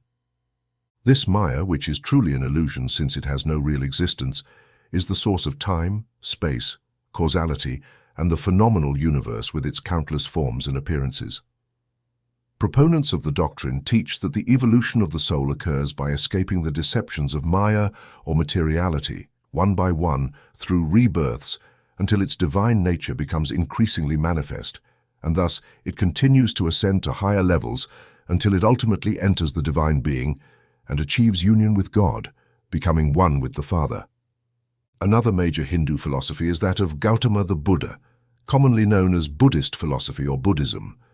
It is challenging to establish a clear and precise idea of Buddhism, as there are many schools, sects, and divisions within this general school of philosophy, with multiple differences on less significant aspects and on some details of the doctrine, requiring extensive reflection to clarify the points in discussion. However, in broad terms, it can be said that Buddhists start from the idea or conception of an immutable reality that lies behind and beneath all forms and activities of the phenomenal universe. The Buddha refused to discuss the nature of this reality, as he indicated that it is practically unknowable and is more likely to be an absolute nullity rather than an absolute something, that is, a non-thing rather than a thing, and consequently, it is beyond thought, understanding, or even imagination. All that can be said is that such an unknowable reality exists. The Buddha also refused to discuss or teach how the unknowable might manifest in the relative plane, as he claimed that the proper study of man was the world of things and how to escape from it. However, Buddhism asserts that in some way this unknowable, or part of it, is connected to Maya, or illusion, through avidya, or ignorance, and the necessity, or perhaps something of the nature of an error, and that from this erroneous activity arises all the pain and suffering of the universe. Indeed, Buddhists declare that the universe is a world of misery from which the soul seeks to escape. Buddhism also indicates that the soul frequently reincarnates due to its desires and attractions, which, if fueled and stimulated, can lead to countless lives. Therefore, for Buddhists, wisdom consists of acquiring knowledge of the true state of things just mentioned, and then, based on this knowledge, constructing a life in which desire and attraction to the material world are eliminated so that the soul, having eliminated the desire for material things, by cutting off the dead branch of illusion, can escape karma and finally be liberated from rebirth, entering then into the great ocean of the unknowable, or nirvana, and ceasing to be in relation to the phenomenal world, although it of course exists in the unknowable, which is eternal. Many Western readers imagine that Buddhist nirvana is a total elimination of existence and being, but the Hindu mentality is much more subtle and perceives a significant difference between total annihilation and, on the other hand, the extinction of personality. What seems to be nothing to the Western mind appears as a non-thing to the Eastern conception and is rather seen as a continuation of original real existence rather than an end to it. There is a significant difference between the two major schools of Buddhism, the Northern and Southern schools, concerning the nature of the soul. The Northern school views the soul as a differentiated entity from the unknowable, of mysterious forms not explained by the Buddha, and also different from the individual Purusha of the previously mentioned Sankhya school. In contrast, the Southern school does not regard the soul as a differentiated or distinct entity, but rather as a center of phenomenal activity filled with the results of its actions, so that karma, or the essence of actions, can be considered the soul itself and not something that belongs to it. Moreover, the Northern school indicates that the soul, along with its karma, reincarnates following the same principles taught by all other Hindu schools regarding reincarnation and karma, but the Southern school, on the other hand, asserts that the soul entity is not what reincarnates, as no such entity exists. It is karma, or the essence of actions, that reincarnates from life to life according to its preferences, desires, merits, or demerits. In this final analysis, reincarnation is compared to lighting a lamp from the flame of another, rather than the mere transfer of oil between lamps. However, in reality, these distinctions are rather metaphysical and become minimal when examined in detail. It is said that the two schools of Buddhism converge and reconcile their differences. Orthodox Hindus claim that Buddhism is in decline in India, being largely replaced by various forms of Vedanta. On the other hand, Buddhism has expanded into China, Japan, and other countries, adopting new forms and becoming a religion of ritual, creed, and ceremonies. With the subsequent loss of the original philosophy and the corresponding increase in details of teaching, doctrine, discipleship, and general religiosity, including belief in a multitude of different hells. But even in its modified forms, Buddhism continues to maintain reincarnation as a fundamental doctrine. In this analysis of Indian philosophies, we do not think it necessary to explain the various forms of religions or ecclesiastical divisions among Hindus. Religion is a significant topic in India, and it seems that for each of the millions of inhabitants of this country, there is a specific religion. The variety of Hindu religions ranges from the simplest form of undefined religious superstition in ceremony and worship to the most refined idealism with beautiful symbolisms. Many people are unable to comprehend an abstract and ideal universal being, like Brahman in Hindu philosophy, and therefore have personified this being as an anthropomorphic deity with human traits and attributes to satisfy popular imagination. In India, as in all other countries, the priesthood has granted the people what they asked for, resulting in many forms of ecclesiastical ceremonies and cults that are abhorrent and repulsive to Western ideas. But we, as Westerners, are not free from this flaw, as can be seen by examining some of the common religious concepts and ceremonies of ignorant peoples in remote regions of our world. Some ideas regarding an anthropomorphic deity, maintained by more ignorant people in the Western world, are very rudimentary and barely go beyond the belief in a being with horns, hooves, a tail shaped like a spike, red and resembling a satyr in an eternal hell of fire and brimstone. This is not as rare as many might think. Recently, we were taught that one of God's, his angels, and the saved soul's main pleasures would be to contemplate the torments of the damned in hell from the walls of heaven. Similarly, the ceremonies once performed in the camps of southern blacks were not particularly elevated or idealistic. Among the various forms of religions in India, we find some of the philosophies previously mentioned, which are accepted and taught among educated people. A very liberal and eclectic policy of choice and selection is frequently distinguished, where freedom of choice is granted, but there is always a belief in reincarnation and karma, regardless of the form of worship or the name of the religion. There are two things that the Hindu mentality always accepts as fundamental truths, without the need for axiomatic proof or facts. The first is the belief in a soul that survives the death of the body. The Hindu mentality seems incapable of differentiating between the science of I am, I have always been, and I will always be, by accepting the knowledge of present existence as proof of past and future existence. The second is the doctrine of reincarnation and karma, accepted as fundamental and axiomatic truths, beyond the need for proof or doubt. As one writer has said, the idea of reincarnation is so firmly entrenched in the Hindu mentality that it reaches the dignity and strength of a moral conviction, regardless of theories about the nature of the universe, the character of the soul, or the conception of divinity or the supreme being. It is observed that different sects, schools, and individuals accept reincarnation and karma in the same way they accept the fact that they themselves exist or that the sum of 2 + 2 is 4. Hindu philosophy cannot be separated from reincarnation. For the Hindu, the only escape from the doctrine of reincarnation seems to be the path of Western materialism. This statement can be accepted for Hindu Muslims and partially for indigenous Christian Hindus, although experts assert that even these are not entirely free from the prevailing belief in their country and secretly maintain a mental reservation in their heterodox beliefs.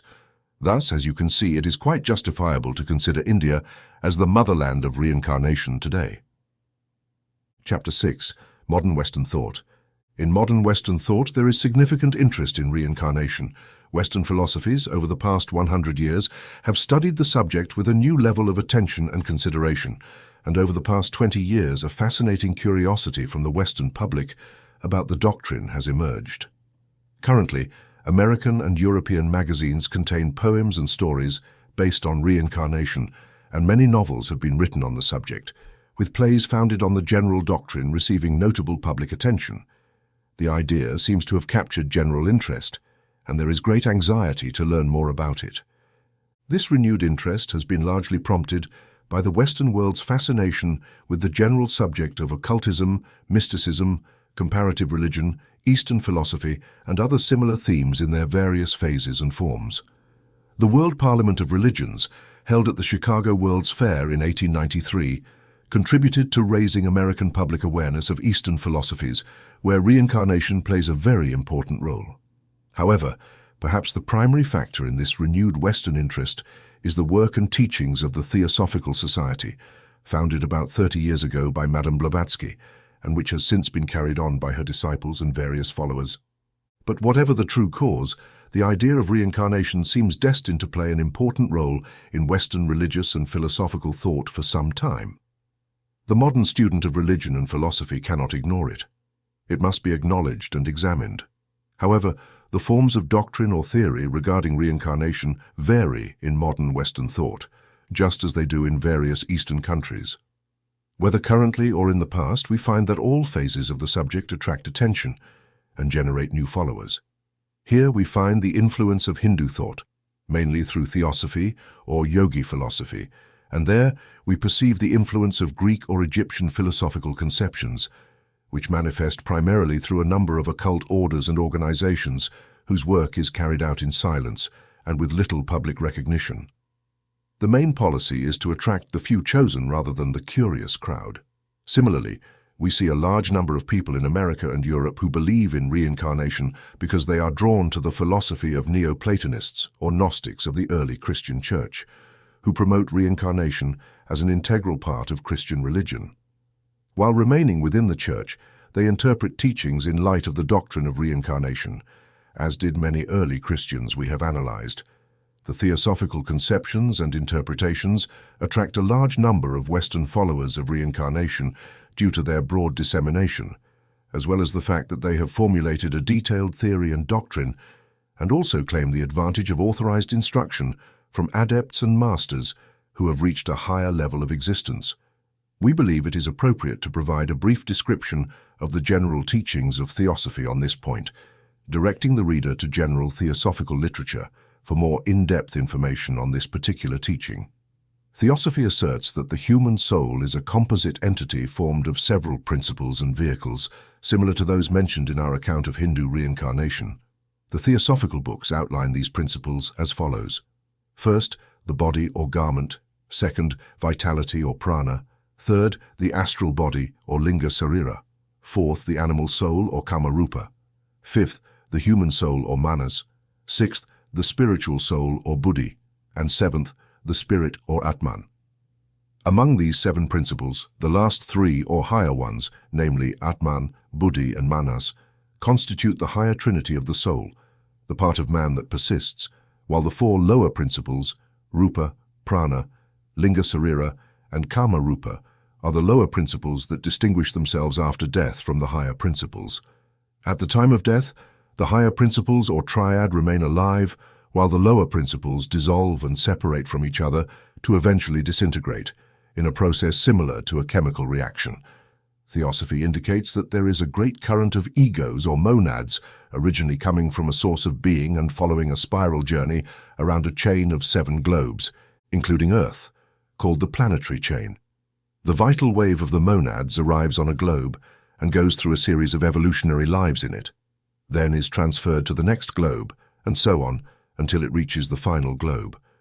After a continued life there, the vital wave returns to the previous globe, but not in a circle, rather in a spiral, that is, in a higher plane of activity, and the circle begins anew. On each globe, one must live 7 races as well as many incarnations in each of them. Each race has 7 sub-races, and each sub-race has 7 branches. The process of the life wave is represented by the symbolism of a spiral of 7 spirals that widens with each spiral. Each of these divides into a smaller spiral of 7 spirals, and so on. It is taught that the human soul is now in its 4th great circle of visits to Earth, and is approximately halfway through the 5th round of this cycle. The total number of incarnations required for each soul is very large, and the teaching is that no one can escape this except through special merit and development. Between each incarnation, there is a period of rest in the celestial world or Bachan, where the soul gathers experiences from past life and prepares for the next step. The rest period varies according to the degree of accomplishment achieved by the soul. The higher the degree, the longer the rest. The average time between incarnations is estimated to be around 1,500 years. The Bachan is thus a sort of temporary heaven from which the soul must return to be reborn according to its merits or demerits. Consequently, each soul has lived in a variety of bodies, even during the current cycle, having successively incarnated as a savage, a barbarian, a semi-civilized person, a native of India or Egypt, Chaldea, Rome, Greece, and many other lands at different times, occupying all sorts of positions and places in life, experiencing poverty and wealth, pleasure and pain, all of which continually lead it toward higher things. The doctrine put forth by Theosophy is complicated and intricate, and we can only mention it briefly here. Another Western form of Eastern teachings, known as yogi philosophy, has a large number of students in America and wields significant influence, although it has never materialized into an organization. The work is done discreetly, and teachings are disseminated through the sale of popular books published at modest prices. It is based on the internal teachings of Hindu philosophy and is eclectic in nature, drawing its inspiration from various important masters, philosophies, and schools, rather than implicitly following any one of them. In summary, this Western school of yogi philosophy teaches that the universe is an emanation or mental creation of the Absolute, whose creative will flows into an infusion of mental energy, descending from the higher state into the mind, through the mind, physical energy and matter, in a great involution or inflection of divine energy into material forms and states. This involution is followed by an evolution or unfoldment, and material forms advance along the evolutionary scale, accompanied by a corresponding spiritual evolution or unfoldment of the individual centers or units of being, whether created or emanated, as previously mentioned. The course of evolution, or rather the current phase of it to which the human race on Earth is confronted, has now reached a more or less intermediate point on the scale of spiritual evolution.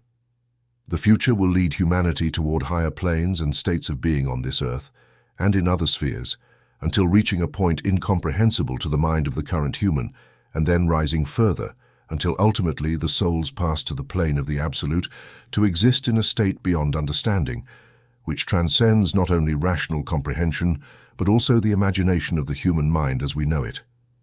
Yogi philosophy teaches that the soul will reincarnate on Earth until it is ready to move to higher planes of being, and that many people are now entering a phase that will end unconscious reincarnation and allow them to reincarnate consciously in the future without losing memory.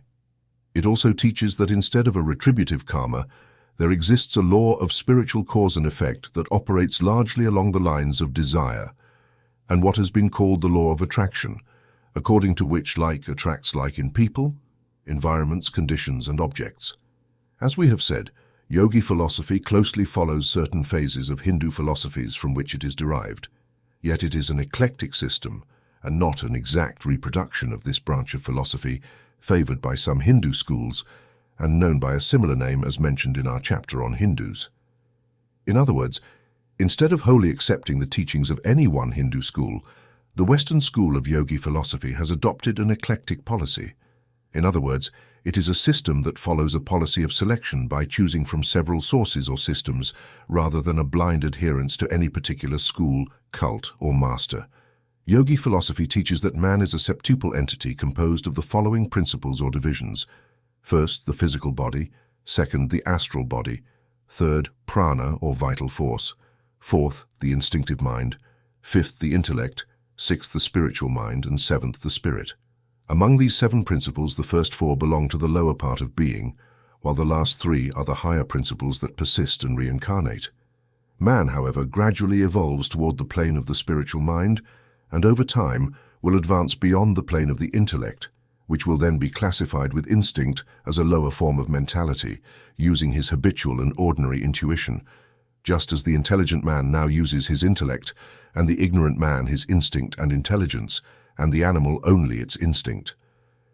In many ways, yogi philosophy resembles Vedanta, and in other aspects, it coincides with theosophy, although it diverges from the latter in certain doctrinal details related to the process of reincarnation, and particularly in its conception of the meaning and functioning of the law of karma. There are many people in the West who firmly support reincarnation, to whom Hindu conceptions, even in their Western form, do not appeal, and who therefore naturally turn to the Greek and Egyptian forms of the doctrine. Some of these people are generally classified among spiritualists, although in reality they do not fit this classification, as they indicate that the so-called spirit world is not a place of permanent residence, but a place of rest between incarnations. These people prefer the name spiritualists because they assert that man is essentially a spiritual being, that the spirit is the real man, and that what we call man is merely a temporary stage in the development and evolution of the individual spirit. Spiritualists maintain that the individual spirit comes from the great spirit of the universe, called by various names, and that it has evolved to its current state of man through a series of repeated reincarnations, first in lower forms of life, then through higher forms of animal life, until it reaches the phase of human life, from where it will pass and continue to higher planes, to forms and states so superior to the human state that, in the same way that man is above the earthworm. Spiritualists also indicate that man will reincarnate only in earthly human bodies, until the spirit learns its lessons and develops sufficiently to move to the next higher plane. They assert that the planets and countless fixed stars or suns are merely stages of residence for the evolving spirit, and that beyond the universe as we know it, there are millions of other universes. In fact, they claim that the number of universes is infinite. The keynote of this doctrine can be stated as an eternal progression toward the divine spirit. Spirits do not adhere to any particular theory on the constitution of the soul.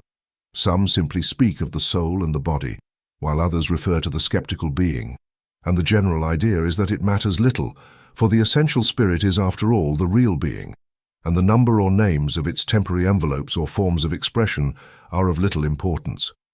Another class of reincarnationists in the West tends preferentially toward the Greek and Egyptian forms of the doctrine, rather than the Hindu.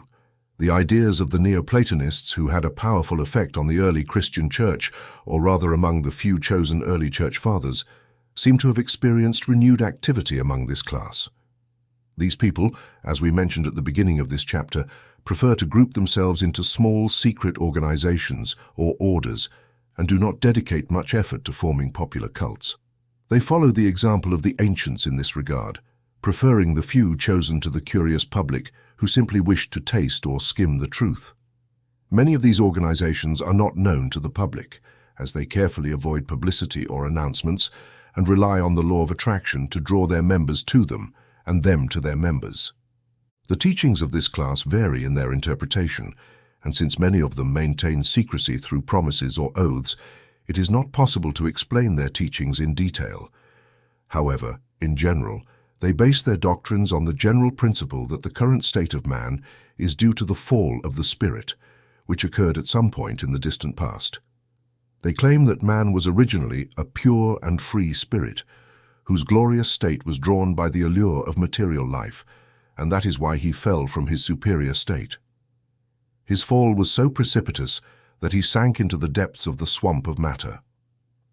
From this lower state, he began to evolve, retaining in the dark corners of his soul a light of memory of his previous state, whose faint glow constantly drives him towards his previous state, despite his frequent stumbling in the mud while trying to rise above it. This teaching advocates a theory and doctrine similar to those of the spiritualists we previously mentioned, except that while the latter, like most reincarnationists, argue that the evolution of the soul tends towards greater progress and an expression akin to the growth of a child, this secret order argues strongly and seriously that evolution is nothing more than the prodigal son returning to his father's house. The parable of the prodigal son and that of the expulsion from the Garden of Eden are considered hidden allegories in their teaching.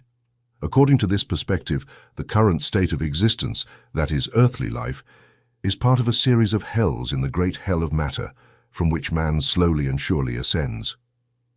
According to this idea, Earth is merely an intermediate point on the scale, existing from depths of materiality that are almost incredible, while the heights offer a celestial glory that is also incomprehensible.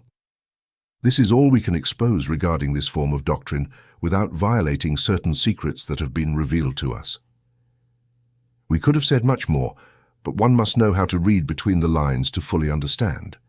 We hope that those who confided in us will forgive us. There is another category of reincarnation believers of which the general public is hardly aware, as there is little information about their beliefs. I am referring to those who belong to the Orthodox Christian Church, who have surpassed ordinary doctrines, and although they firmly adhere to fundamental Christian doctrines and hold to the teachings of Jesus Christ, find in the idea of reincarnation a doctrine that interests their souls and minds and brings them closer to their highest conceptions of immortality, which is not the case with the ordinary teachings of bodily resurrection or the vague doctrines that replace them. These Christian reincarnationists, if I may call them that, find nothing in the doctrine of reincarnation that opposes their faith, and nothing in their faith that is contrary to the doctrine of reincarnation. They generally do not use the term reincarnation, but prefer the word rebirth, as it better expresses their thought. Furthermore, the former term has a pagan connotation that is unpleasant to them. These people prefer the notion of rebirth because it gives the soul another opportunity to redeem itself, to have other chances to perfect itself and enter the heavenly realms. They do not advocate the idea of endless reincarnation, or even continuous earthly incarnation for all, but rather the idea that the soul that is ready to enter heaven does so immediately after having learned what was necessary and acquired enough merit in the few lives lived on earth. On the other hand, those who are not ready, undeveloped and unfit, are obliged to return again and again until they have achieved sufficient perfection to allow them to enter the heavenly world. A significant number of Christian reincarnationists, if I may call them that, emphasize that heaven is a place or state of eternal progression and not a fixed place, that neither heaven nor earth are static, and that in my Father's house there are many mansions. For most, this idea of progression in the higher planes seems to be a natural accompaniment to spiritual progression leading to the higher planes or heaven. In any case, the two ideas seem to have always progressed together in the human mind when the general subject has been considered, whether in the past or present, among Christians or pagans. There seems to be an intuitive recognition of the connection between the two ideas. On the other hand, there seems to be a close connection between various viewpoints on the special creation of the soul in relation to the uniqueness of earthly life and the eternity of reward or punishment in a state or place devoid of progression or change. Human thought on the subject seems to be divided into two distinct and opposing groups. There are a considerable number of Christian preachers and members of Orthodox churches who are seriously interested in this doctrine of renewal and eternal progression here and in the beyond. Many of whom their church associates do not suspect are not strictly orthodox in their views. One day, there will be an explosion of this idea within the churches when the believers in this doctrine increase in number and influence. Observant watchers will be surprised to see the church once again accepting the doctrine of reincarnation and reintroducing the doctrine of pre-existence, returning to two of its original truths long abandoned, only for the orders of councils. Professor Bauer, for his part, has stated, "It seems to me that a firm and well-founded faith in the doctrine of reincarnation, if it is Christian, could help regenerate the world, as it would be a faith not surrounded by many difficulties and objections that burden other forms of doctrine. Moreover, it offers clear and pressing reasons to try to lead a more Christian life and to love and help our fellow beings." And as James Ryman Clark said, it would be curious for science and philosophy to revive the ancient theory of reincarnation, reshape it to fit our current religious and scientific modes of thought, and launch it once again into the vast ocean of human beliefs. Stranger things have happened in the history of human opinion. Thus, as we have mentioned, there is a wide variety of shades of belief regarding reincarnation in the Western world today. The student will have no difficulty finding the opinion that best suits his taste, temperament, and experience. Although the details and theory vary, the same fundamental and basic truth of the single source, the single life and reincarnation, which always reaches perfection and divinity, seems impossible to disguise to change its essential qualities, as it will always show its original form, and the same goes for the various Western opinions on the subject. The different sects that advocate some form of this doctrine show that the original teaching can be learned and understood despite the extravagant garments attributed to it. Truth is one. Men call it by various names. It may be interesting for Western readers to mention that some masters of occultism and reincarnation suggest that the current resurgence of interest in this subject in the Western world is due to the fact that in Europe and particularly in America, there is a reincarnation of the souls of many people who lived 1,500 to 2,000 years ago and who were believers in the doctrine at that time. According to their view, those now attracted to Hindu forms of the doctrine lived previously as natives of India.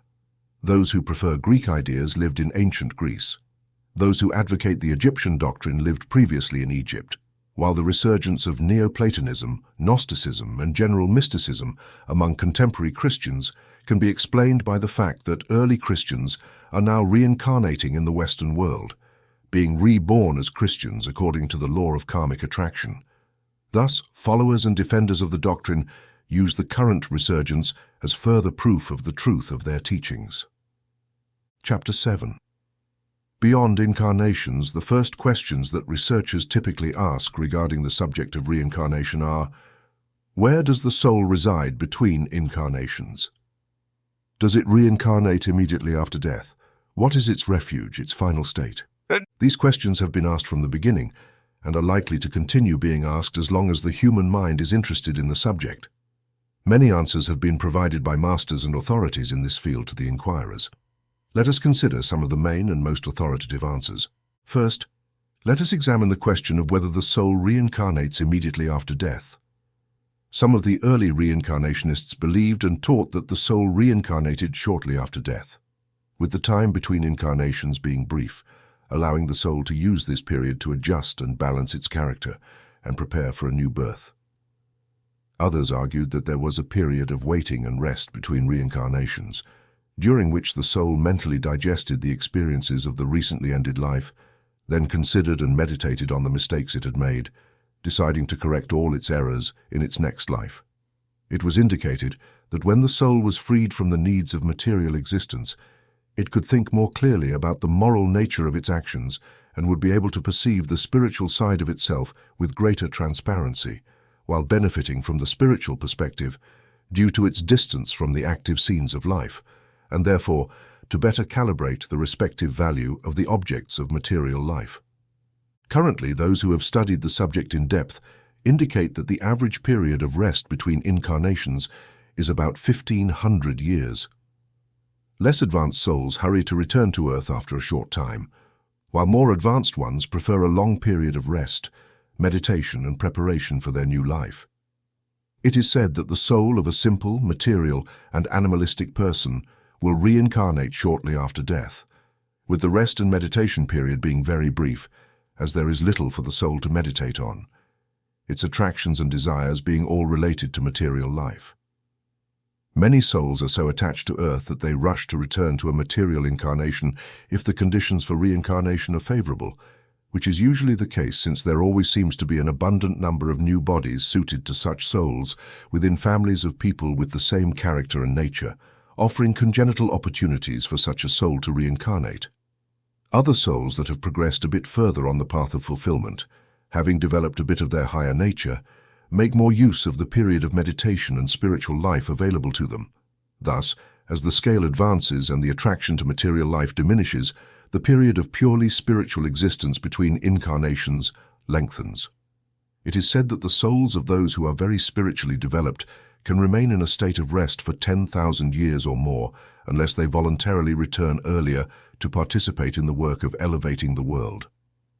According to this aspect, the best teaching aims for the most advanced souls to quickly develop to a state where they are able to maintain consciousness in future births rather than losing it, as is usually the case, so that they can consciously participate in selecting the conditions for reincarnation, which people of a more material and less spiritually developed nature are wisely denied.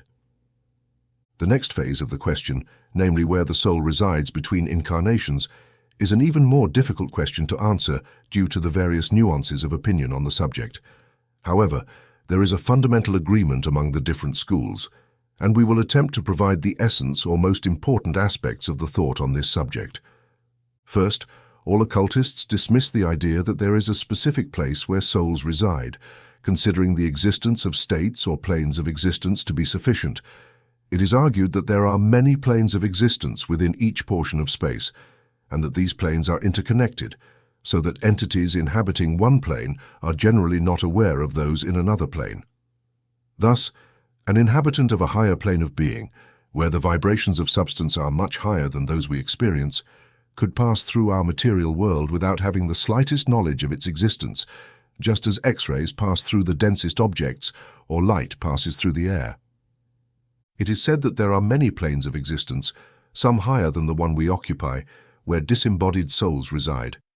There are many details regarding these planes, taught by the different schools of occultism and spiritualism, but we have neither the time nor the space to examine them properly. We must therefore content ourselves with mentioning only a few principal or typical beliefs or teachings on the subject. Theosophists teach that at the moment the soul leaves the body, a process of psychic photography occurs, in which the past life, with all its details, is indelibly imprinted on the inner substance of the soul, thus preserving a record independent of the brain, which remains in the physical body. Then the astral body, or theoretical double, separates from the body, along with the vital force or prana, and envelops the astral body as well as the other four principles. Together with the 5 surviving principles, they move to the plane of Kama Loka, or the astral plane of desire. Kama Loka is the part of the astral plane closest to the material plane and is closely linked to it. If the soul is filled with an intense and sincere desire for earthly life, it cannot advance further and hastens to return to material incarnation, as we mentioned earlier. But if the soul has higher aspirations and has developed its higher nature, it continues to progress. In this case, the astral body and the animal soul, which is the seat of the most vulgar passions and desires, disintegrate and release themselves along with the nature of the soul, that is, the higher human soul, the spiritual soul, and the spirit, or as some call it, the intellect, spiritual thought, and the mind. The soul then moves to what is called the Devachan plane, where it rests stripped of the lower parts of its nature, in a state of sanctity and in a condition where it can make great progress through meditation or reflection.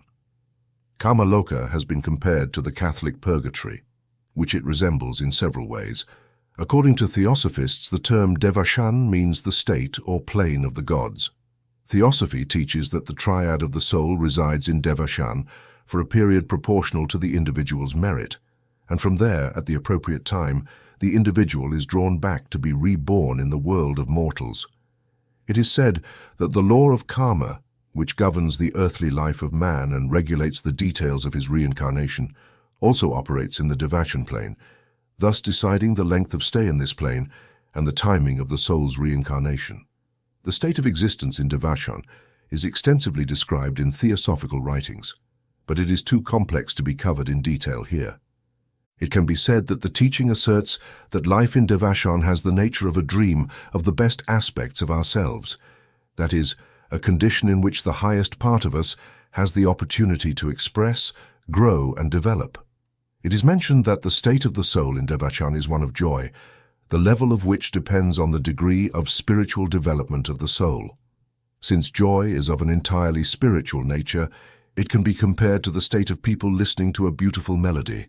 The higher the musical development of the person, the greater their degree of joy. It is also taught that at the moment the soul leaves Devachan to reincarnate, it receives a vision of its past lives and current character in order to become aware of the karmic relationships between cause and effect, with the aim of improving its new life. After this, the soul falls into a state of unconsciousness and proceeds to reincarnation. The Western school of yogic philosophy offers a somewhat eclectic idea of the state between incarnations, which coincides with the theosophical teaching in some aspects and differs in others. Let us briefly examine its main features.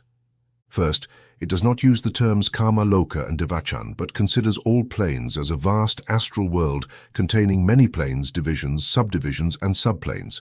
The teaching suggests that the soul leaves the body, leaving behind its physical form and vital energy, prana, while carrying with it the astral body, the instructive mind, and the higher principles. The last vision of the past life, where the events of that life are imprinted on the soul just as it leaves the body, is considered a fact. The soul of the past life, in its entirety and with all its most minute details at the moment of death, is highlighted. It is emphasized that the dying person should be left undisturbed in their final moments, so that the soul can be calm and at peace as it begins its journey into one of the astral planes. The soul gradually abandons its astral body and instinctive mind, but retains its higher forms or envelopes. It is taught that this shedding of lower envelopes occurs after the soul enters an astral sleep on an astral plane, from which it wakes up clothed only in its highest mental and spiritual garments, and free from the coarser coverings and burdens. Teachings say that when the soul has shed its envelopes and reached the state for which it is prepared, it moves to the astral plane it is ready for and is directed towards by the law of attraction.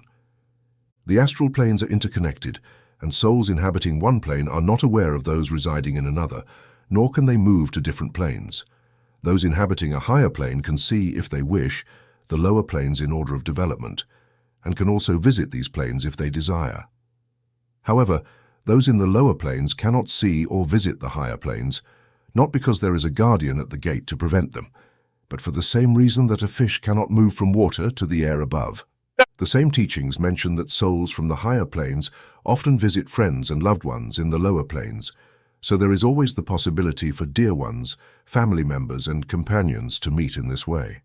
Furthermore, many souls from the higher planes enter the lower planes to instruct and advise those residing there, which can sometimes result in a progression from a lower plane to a higher plane of the astral world through the ascent gained by these teachings and advice. Regarding reincarnation from the astral world, the teachings state the following. Sooner or later, souls feel the desire to experience new things and to manifest something of the progress made since death in earthly life. For these reasons, and due to the attraction of desires that burned there, either unfulfilled or rejected, or possibly influenced by the fact that a beloved soul in a lower plane is ready to reincarnate to be with them, souls move towards the current that leads them to reincarnation and the selection of appropriate parents and favorable circumstances. As a result, they gradually fall back into an astral sleep. Thus, when the time comes, they die in the plane where they have existed, are born into a new life and a new physical body. A soul does not fully awaken from its sleep immediately after birth, but exists in a state of dreaming during the early days of childhood. Its gradual awakening is manifested by the increasing intelligence of the baby. The child's brain follows the rhythm of the demands placed upon it. In some cases, the awakening is early, and we see cases of prodigies or gifted children, but these cases are more or less abnormal and unhealthy. Occasionally, the dreaming soul of the child half awakens and surprises us with profound observations or mature opinions or behavior. The third phase of the question concerns the final state or refuge of the soul. This is the heart of philosophical and religious thought and teaching. Each philosophy and religion has its own explanation or interpretation of the truth, and it is not for us to attempt to select one teaching among the many that exist. In this work, the reader will find various references to these explanations and teachings as they read through the chapters of this book, and can use their own judgment to choose what is most appealing and interesting to them. However, it will be noted that there is a fundamental agreement among all teachings and beliefs. The principle that the soul's movement is always upward and progressive, and that nothing halts spiritual development and progress. Whether the end, if there is one, is to achieve a state of bliss in the presence of the divine, or for the weary soul to find rest in the refuge of the Father through what has been called union with God, the crucial point for the soul in its evolution is that a better day is to come, a refuge of rest at the end of the path. Regardless of the details of the truth, the fact is that whatever state ultimately awaits the soul, it must be good and in accordance with divine wisdom, ultimate justice, and universal love. Most occultists anticipate an end in terms of absorption into the divine being, not in terms of annihilation, but in the direction of achieving an awareness of the whole within the whole. This is the true meaning of nirvana. But if this is true, or if there is indeed a final place of rest in the highest spiritual realms, which is not in the sense of absorption into the divine, or if there is an eternal state of progression from one plane to another, from one realm to another, onward and forever toward God, becoming increasingly like Him, then the end must be good. There is nothing to fear, for the power that governs here governs there and everywhere. And remember, seekers of ultimate truths, the highest authorities inform us that even the few steps or planes we have ahead in the journey are so far removed from our current powers of conception that they are practically incomprehensible to us. Given this, one can observe that there are states closer to us, and that the end must be completely beyond not only our understanding, but also our imagination, even when pushed to the extreme. So why should we try to speculate about the end? It is better to repeat what Newman expressed: "I do not ask to see the distant scene. One step is enough for me. Lead me." It is said that at the moment the river was dying, a friend leaned over, took his hand and said, "You are so close to the border now. Can you see anything on the other side?" And the dying man replied, "One world at a time, Parker." And this seems to be the great lesson of life, one plane at a time. But although the veil of Isis cannot be completely lifted, there is still something that allows us to see, even faintly, the features of the goddess behind this curtain, and that something, this intelligent faith that knows though unable to explain itself, and the voice of this inner something informs us that with this faith all is well. My brother, for beyond the planes, states, universes, time and space, names and forms, there must exist that which transcends all of this and from which all proceeds. While we may know what it is, the fact that it must exist is a sufficient guarantee that the law is in constant operation across all planes, from the lowest to the highest, and that the cosmos is governed by the law. Thus even an atom cannot be destroyed, lost, or suffer injustice, and all will reach the end correctly and will be able to know the Shakti and Ananda of the Hindus. Being wisdom, the absolute glory that all philosophies and religions agree is the final state of the blessed. And for the occultist, all are blessed, even the soul at the lowest rung of life. And above all the tumult and struggle of life, there is always this something that silently meditates, observes and awaits the life, light, and love of the whole. Such is the message of the enlightened of all ages, races, and regions. Is this not worthy of all our attention and consideration? Chapter 8. The Justice of Reincarnation. Those who believe in the existence of the soul have three viewpoints. There are many differences in opinions and beliefs on the subject, but despite this, they can be divided into three classes. These three viewpoints are as follows: that the soul is specially created by the supreme power at the moment of conception or birth, and that its position on earth, its circumstances, its degree of intelligence, etc., are arbitrarily fixed by this power for an unfathomable reason of its own. That the soul was pre-existent, meaning it existed before conception and birth in a higher state not understood by us, from which it was pushed into human form and birth, thus obtaining its position on earth, its circumstances, and its degree of intelligence. That the soul is one of countless forms arising from the source of being at a past time, and that these were equal in power, intelligence, and opportunity, and have evolved through spiritual development from the most inferior forms of expression and life to their current state, where they are destined to continue advancing toward increasingly higher forms and states of existence until finally, after millions of years of existence in the highest planes of expressed life, they return to the source of being from which they originated and become one with the Father, not in a state of annihilated consciousness, but in a condition of universal consciousness with the whole. This viewpoint maintains that the current condition of each soul is due to its own progress, development, advancement, and flourishing, or lack thereof. The soul is its own destiny and fate, the guarantor of the law upon itself under the law of karma. Considering the first viewpoint mentioned, that is, that the soul is of our creation and its condition has been arbitrarily fixed by divine power, an unbiased or fearless student cannot ignore the conclusion that, in this scheme of creation, there seems to be a lack of manifestation of divine justice.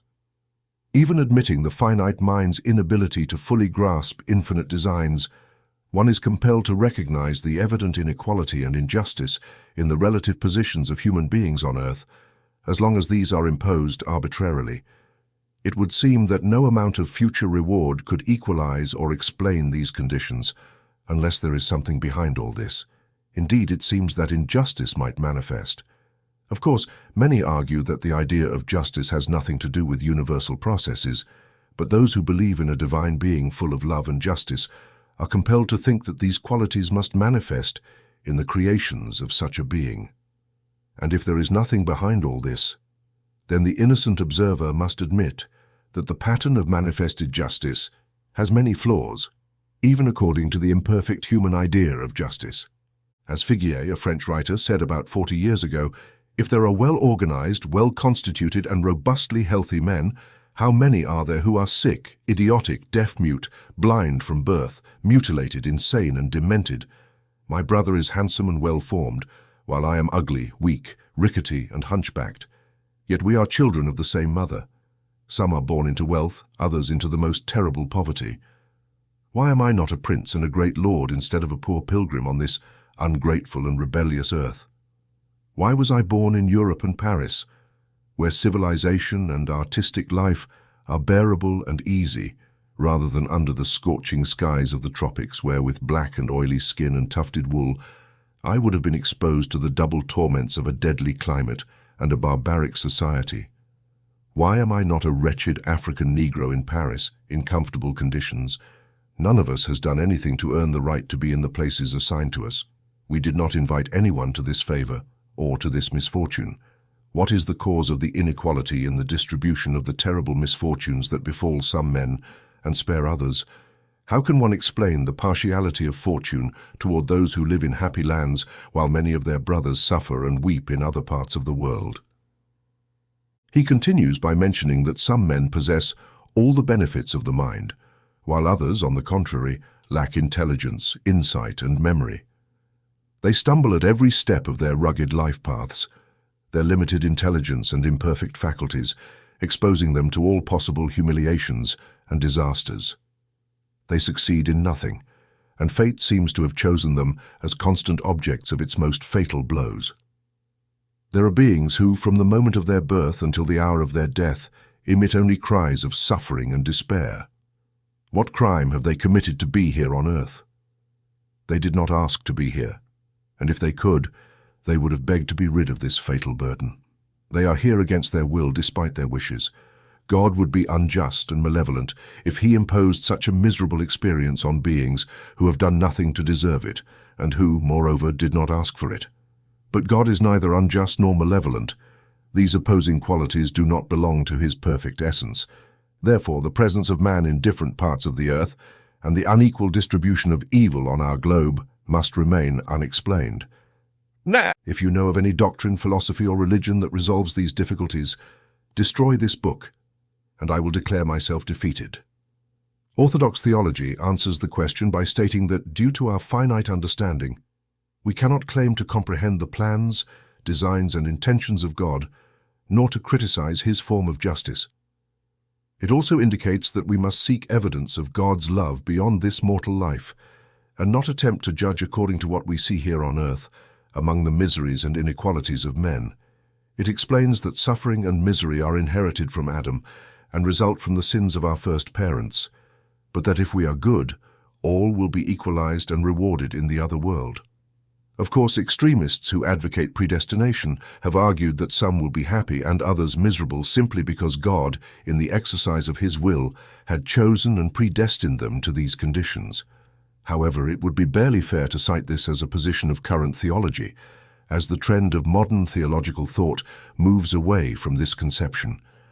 We mention it merely to show what some have thought on the subject. Others have taken refuge in the idea that we suffer due to the sins of our parents, according to the ancient doctrine that the sins of the parents fall upon the children. However, even this does not align with the highest conception of man regarding justice and love. Analyzing the second viewpoint, that is, that the soul was pre-existent, existing in a higher state unknown to us, and that it was pushed into human form, we find that the questions regarding the cause of inequality or misery, considered previously, remain actively present. This viewpoint does not shed any light on the issue, for whether the soul is pre-existent in a higher state or newly created, the fact remains that as souls they should be equal, being made by the same process and from the same material. And before their incarnation, they had not committed any sin, nor earned any reward or punishment, nor gained anything in any way. Yet, according to the theory, these equally innocent and inexperienced souls are born, some into bodies of children, appearing in environments suitable for their advancement and development. thus enjoying natural advantages, while others are born into bodies of children in more miserable environments and conditions, thereby deprived of many natural facilities, not to mention the deformed and disabled who endure pain in all aspects of life. There is no additional explanation of the problem in this viewpoint, any more than in the first one we mentioned.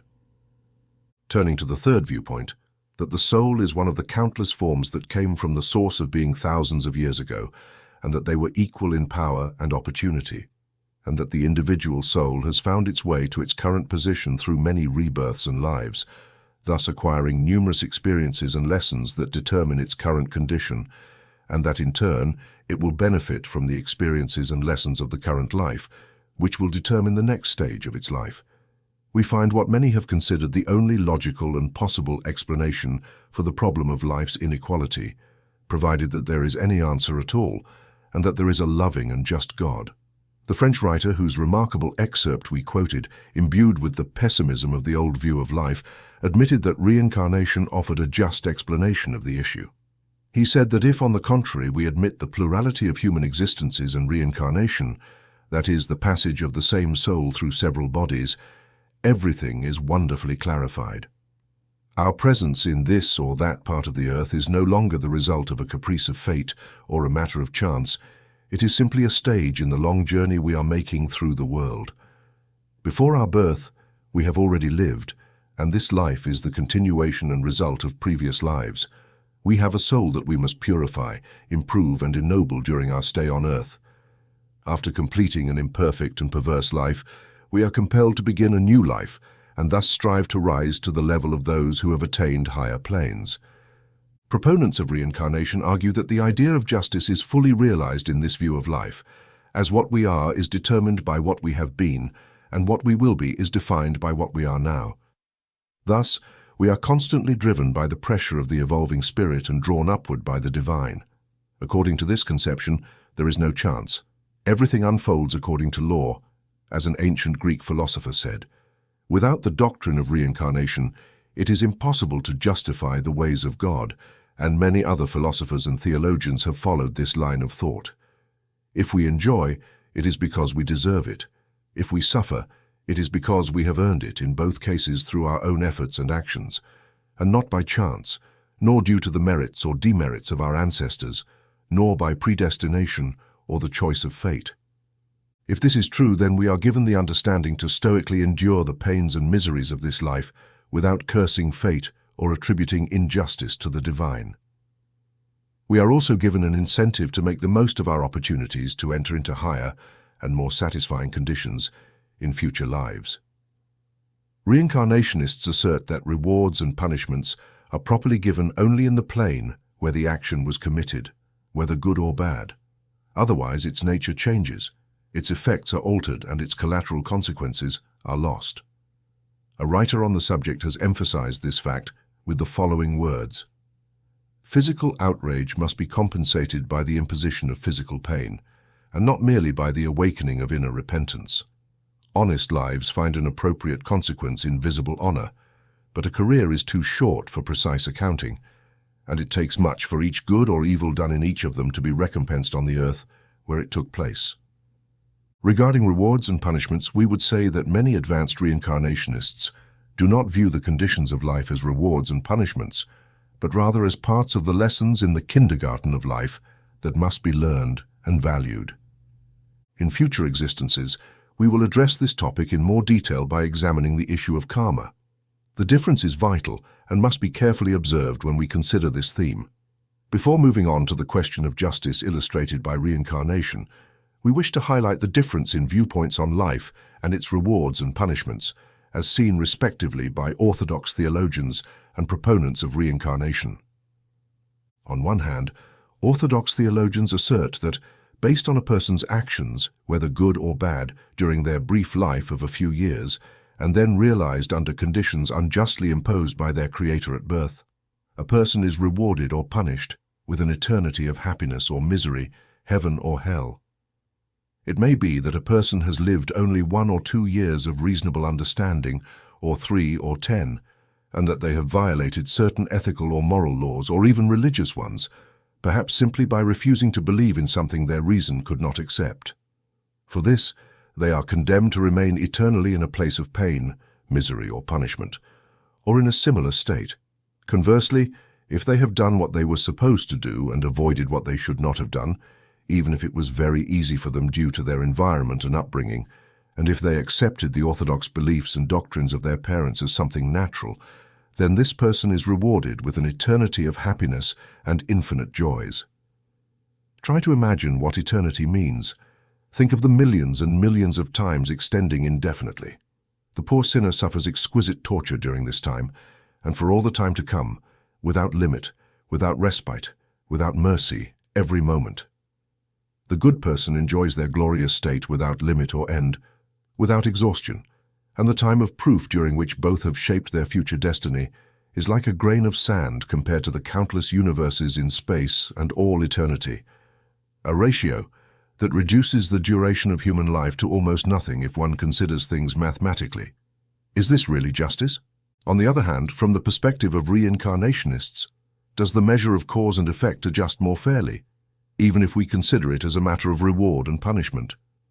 It is a simple viewpoint indeed when we see that each infraction of the law is followed by a corresponding effect, and that adherence to the law results in a proportionate effect. Is not the best punishment in line with the offense in this case, viewed reasonably and free of theological prejudices? Which plan seems to be the best illustration of justice and natural law, not to mention the highest divine justice in cosmic law? Of course, we are not appealing to these ideas as evidence of reincarnation. As strictly speaking, evidence should be outside speculation. What evidence should do belongs to the realm of what is and the facts of experience. However, while considering this point, it is worthwhile to examine it from all possible aspects to understand its workings. It is also argued within the framework of reincarnation justice, in contrast with the injustice of the opposing doctrine, that there are many cases of young children who have only a few days or barely a few minutes in this life before leaving their bodies at death. According to the anti-reincarnation doctrine, these children have been newly created and placed in physical bodies, then, without having had the time to experience life, are driven to higher states to have an eternal existence. In contrast, other souls must live long existences on earth to reach the same higher states. According to the prevailing doctrine, they may have earned eternal punishment instead of eternal happiness. According to this idea, the happiest fate would be for us all to die while barely children, as long as we are baptized, as some benevolent souls would say. Thus, the death of a child should be an occasion for the greatest rejoicing for those who love them. But despite the doctrine, human nature does not react this way. According to reincarnation teachings, the soul of the little baby is simply following the same path as the rest of the race, having its past and future in accordance with law and justice. Even if the ordinary viewpoint were correct, no one would envy the baby's happy fate. In fact, there would be good reasons to complain about the inequality and injustice that others must endure long lives of pain and misery, rather than being immediately transferred to a higher life like the baby. If the ordinary viewpoint is true, then earthly life has no necessity. Why not create a soul and place it immediately in celestial realms? If it is possible and appropriate in some cases, why not in all? If earthly experience is not indispensable, why impose it on some souls when all are newly created and equal in merits and flaws? If earthly life has any virtue, then the soul of the little child is deprived of its right. If earthly life has no virtue, then adult souls are forced to live a useless existence on earth with the risk of condemning themselves if they fail, while infant souls are spared this situation. Is this an equality of chances and experiences? Is it just? It seems there is an error in the facts or in the theory. Consider the problem according to the doctrine of reincarnation and see how it resolves. Chapter 9. The Argument for Reincarnation. In addition to considerations of justice, there are many other advantages claimed by proponents of reincarnation that merit the attention of those studying the problem of the soul. In this chapter, we will give a brief consideration to each of these main topics, so that readers can become familiar with the various parts of the argument. It is said that the principle of analogy makes it more reasonable to believe that the soul's current life is just one link in a long chain of existences, stretching backward into the past and forward into the future. Moreover, It is reasonable to assume that it was not created specifically for this short period of a few years of earthly life, only to be cast into an eternity of spiritual existence for better or for worse. It is argued that the principle of evolution in the physical realm leads to an analogy of evolution in the spiritual realm. It is thought that just as birth in the realm of life follows death in the current existence, the analogy would suggest that a death in past realms preceded the birth in this one, and so on. It is argued that all forms of life we know have emerged from lower forms, which in turn came from even lower forms, and so on.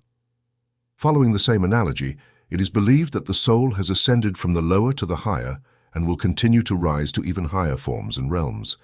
It is argued that special creation is unknown in the universe, and that it is much more reasonable to apply the principle of evolution to the soul than to consider it as an exception and a violation of universal law. Some thinkers claim that the idea of future existence presupposes a past existence because everything that begins must end at some point, and therefore, if we assume that the soul continues to exist in the future, we must think that it had an existence in the past, being eternal at both ends of earthly life, so to speak. Those who oppose the idea of immortality prefer to defend the view that there is no reason to assume that a soul will continue to exist after the death of the body, or that it existed before. A very recognized man was once asked the question, "What happens to a man's soul after death?" Attempting to avoid the question, he replied, "It returns to the place from which it came." And for many people, this idea seemed sufficient to start doubting immortality. Ancient Greek philosophers deemed it necessary to logically assert the eternal pre-existence of the soul to justify its intention for future existence. They argued that if the soul is immortal, it must have always existed, for an immortal thing cannot have been created at any particular moment. If it was not immortal by nature, it could never become so, and if it was immortal by nature, then it has always existed. The commonly used argument is as follows: a thing is either mortal or immortal, one or the other. If it is mortal, it has been and must die. If it is immortal, it can neither be born nor die. Mortality means being subject to life and death. Immortality means being free from both.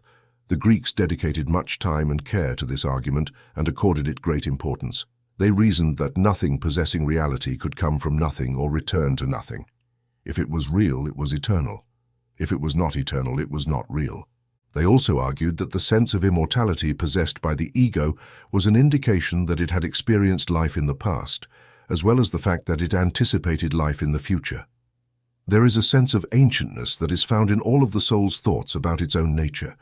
It is considered illogical to argue that behind the present extends an eternity of existence for the soul, while in front of it there is an eternity of being. It is suggested that it is much more logical to view the present life as a mere space within an eternity of existence. It is also argued that reincarnation is related to the well-known scientific principle of the conservation of energy, meaning that no energy is created or lost, but that all energy is merely a form of universal energy that transforms from one form to another, from one manifestation to another, and remains always the same. However, it manifests in a diversity of forms, without birth or death, but continually progressing towards new manifestations. Therefore, it is considered reasonable to assume that the soul follows the same law of reincorporation, rising increasingly over time until it ultimately returns to the universal mind from which it emerged, and in which it will continue to exist as before its emergence. Thus, the cycle of manifestation also indicates that reincarnation integrates life into the law of cause and effect, just as everything else in the universe does. The law of rebirth, in accordance with the general causes of past lives, would lead to the existence of the soul within it, and in harmony with natural laws, rather than outside and against them. Additionally, it is argued that the sense of original sin, of which so many people claim to be aware, can be better explained by the theory of reincarnation than by any other theological doctrine. Orthodox doctrine asserts that original sin is something inherited from Adam due to our ancestors' disobedience. But this contradicts current thought, for what would be the significance of the soul in relation to Adam? The soul does not descend from him, nor from anything other than the source of being. There is no lineage for souls, though there is for bodies. So what connection does Adam have with the soul if it comes fresh from the Creator's Spirit, pure and immaculate? How could his sin stain a new soul? The theology here asserts an absurdity or a grave injustice. But if we replace Adam with our past existences and their thoughts and actions, we can understand this conscious sense of recognition of past wrongdoings and the remorse many people testify to, even though they feel reasonably free of it in their present life. The butterfly vaguely remembers its caterpillar state, and although it now soars through the air, it still feels the mud in which it once crawled. It is also argued that in a single life, the soul could not acquire the varied experiences necessary to form a defined mentality of understanding. Immersed in its limited experience, in the narrow sphere occupied by many human beings, it would be far from acquiring the knowledge required for a developed and advanced soul. Furthermore, after death, there would be as much inequality among souls as there was before it. Some would transition to the future state as ignorant beings, while others would enjoy a complete nature of understanding. As an eminent authority once said, a perfected man must have experienced all kinds of earthly relationships and duties, all phases of desire, affection, and passion, all forms of temptation, and all varieties of conflict. No single life can provide the material for more than a small portion of such experience. In the same vein, it is claimed that the development of the soul must come largely from contact and interaction with other souls through a variety of phases and forms. It must experience pain, happiness, love, pity, failure, and success. It must know the discipline of sympathy, tolerance, patience, energy, strength, foresight, gratitude, compassion, benevolence, and love in all its forms.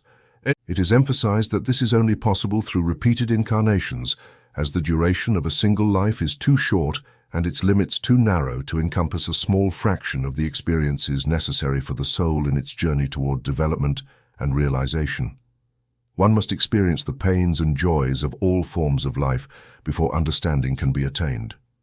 Limitation, intolerance, prejudice, and other similar forms of underdeveloped consciousness must be eliminated through the broad understanding and sympathy that only come from experience.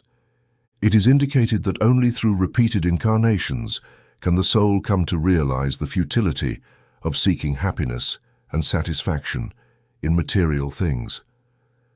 As long as a person is dissatisfied and disappointed with their own condition, they are capable of imagining that, in another earthly situation, they will find the satisfaction and happiness they do not possess.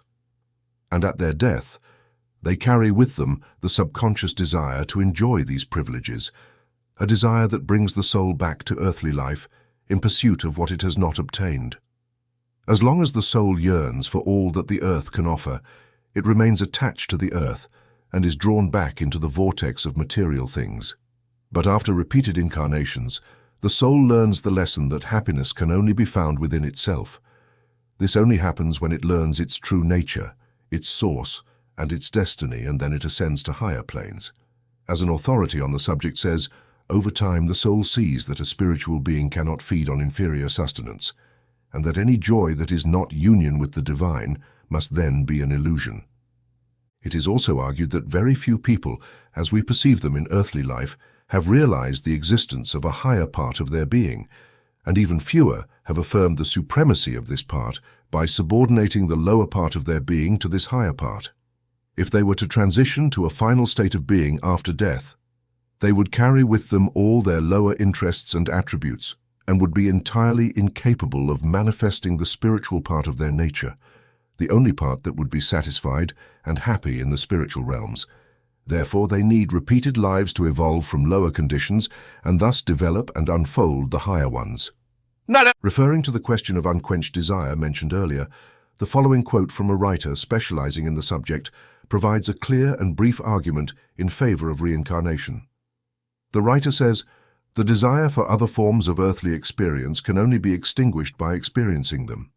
It is evident that each of us, if transferred to the invisible world now, would feel sadness for not having experienced existence in certain situations or environments. We would wish to know what it is like to possess wealth and social status, or beauty, or to live in a different race or climate, or to know more about the world and society. No spiritual ascent could progress as long as earthly desires pulled the soul downward, which is why it frees itself from them by experiencing and successively abandoning them. When one has circled through such knowledge, the regret of ignorance is extinguished. This idea of living and living again is supported by several writers and thinkers on the subject. The author J.W.V.M. Lloyd mentions in his book, The Dawn Thought, "We simply rise and overcome through the natural process of living fully, and thus we survive like a child changing its milk teeth and a snake shedding its skin, living and surviving. This means that until one has fully learned, the only choice is that one is never ready for a new lesson." The same author says the following in his book, "Through sin, vengeance, joy, virtue, suffering, action and reaction, attraction and repulsion, the soul, like a barbed arrow, continually advances. It cannot go back or pass through the locks it has already traversed. But this should not be understood as being accomplished in a single visit to earth.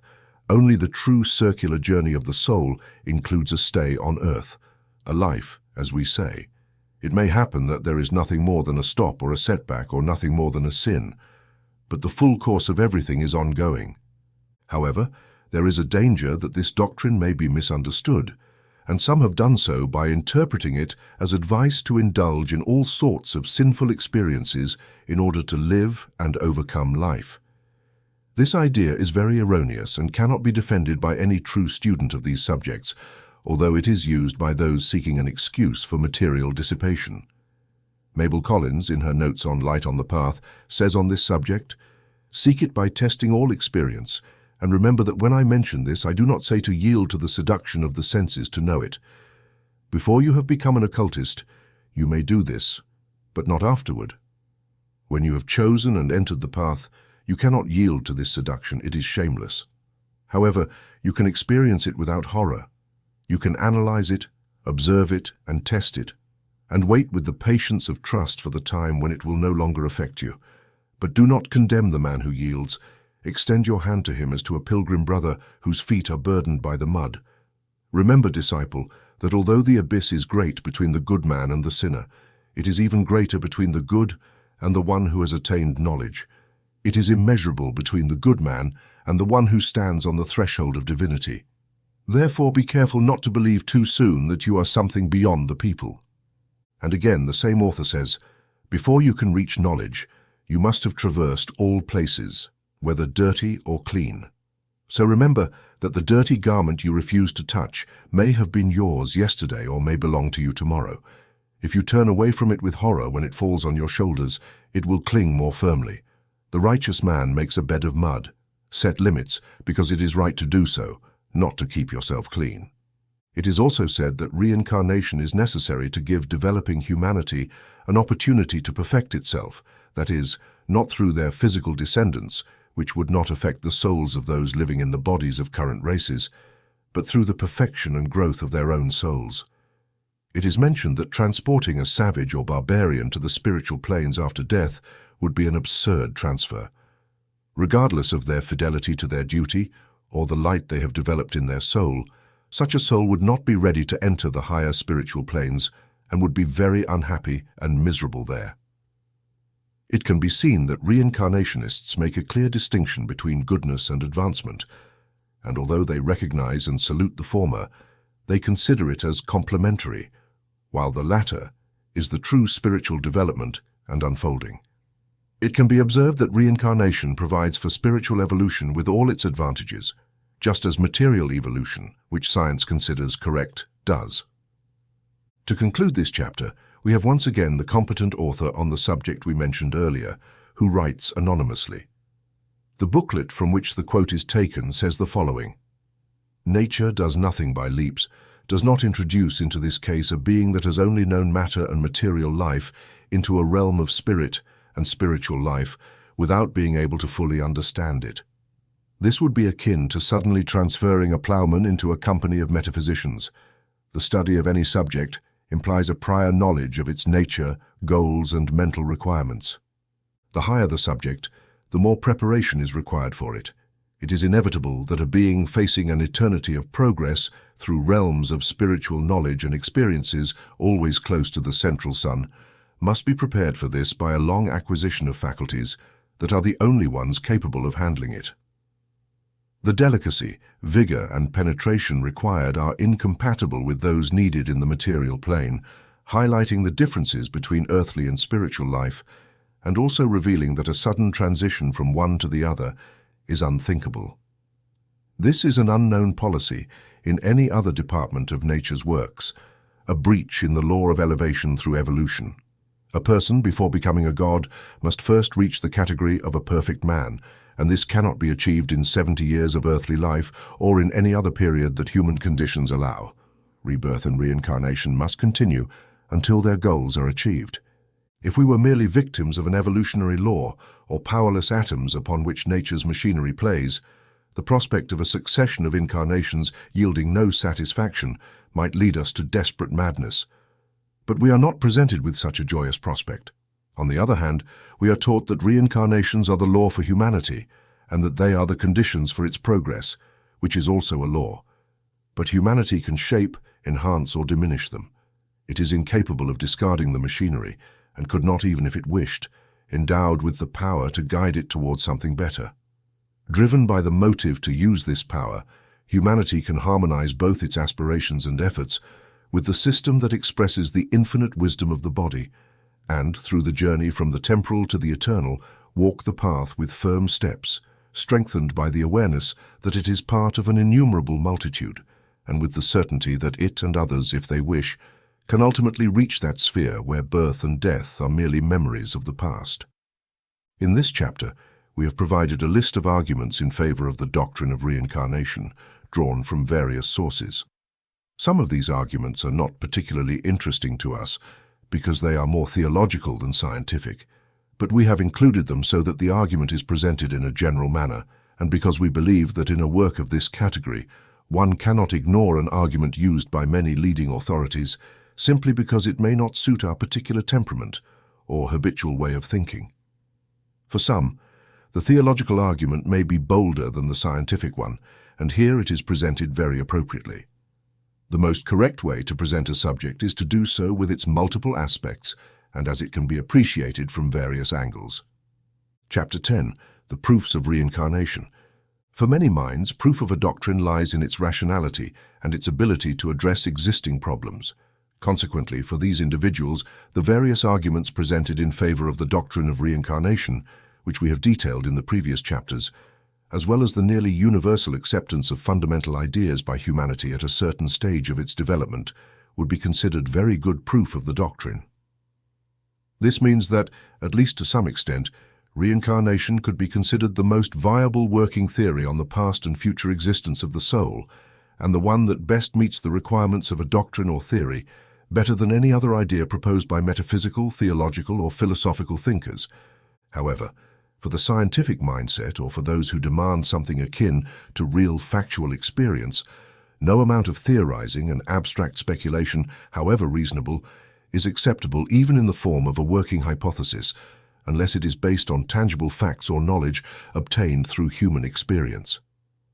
Although people with this mindset often freely admit that the doctrine of reincarnation is more logical than opposing theories and fits better with the requirements of the case, they continue to believe that all theories related to the soul must be based on premises that cannot be established through real experience in human consciousness. They emphasize that in the absence of evidence from experience, that is, real facts, these premises are not established, and that all the reasoning structures derived from them must participate in this uncertainty. These people are akin to the man from Missouri who wants to be shown things. In fact, they are like the Texas man, who does not only say, "Show me," but also demands that the thing be placed in his hand. After all, one cannot criticize this type of person, as they are merely expressing the scientific spirit of the age, which demands facts as the basis for theories, rather than theories requiring facts to prove them. Unless reincarnation can satisfy the demands of this category of thinkers, the proponents of the doctrine cannot complain if the scientific spirit rejects it as unproven. After all, the best proof in the line of thought mentioned, in reality almost the only strictly possible proof, is the fragmentary memories of past lives that many people possess. Sometimes these memories come to mind with the conviction that the place or thing has been experienced before. Almost everyone has had visions of something that seemed like a memory from a past life. We see places we have never known, and they seem perfectly familiar. We meet strangers and are sure we have known them before.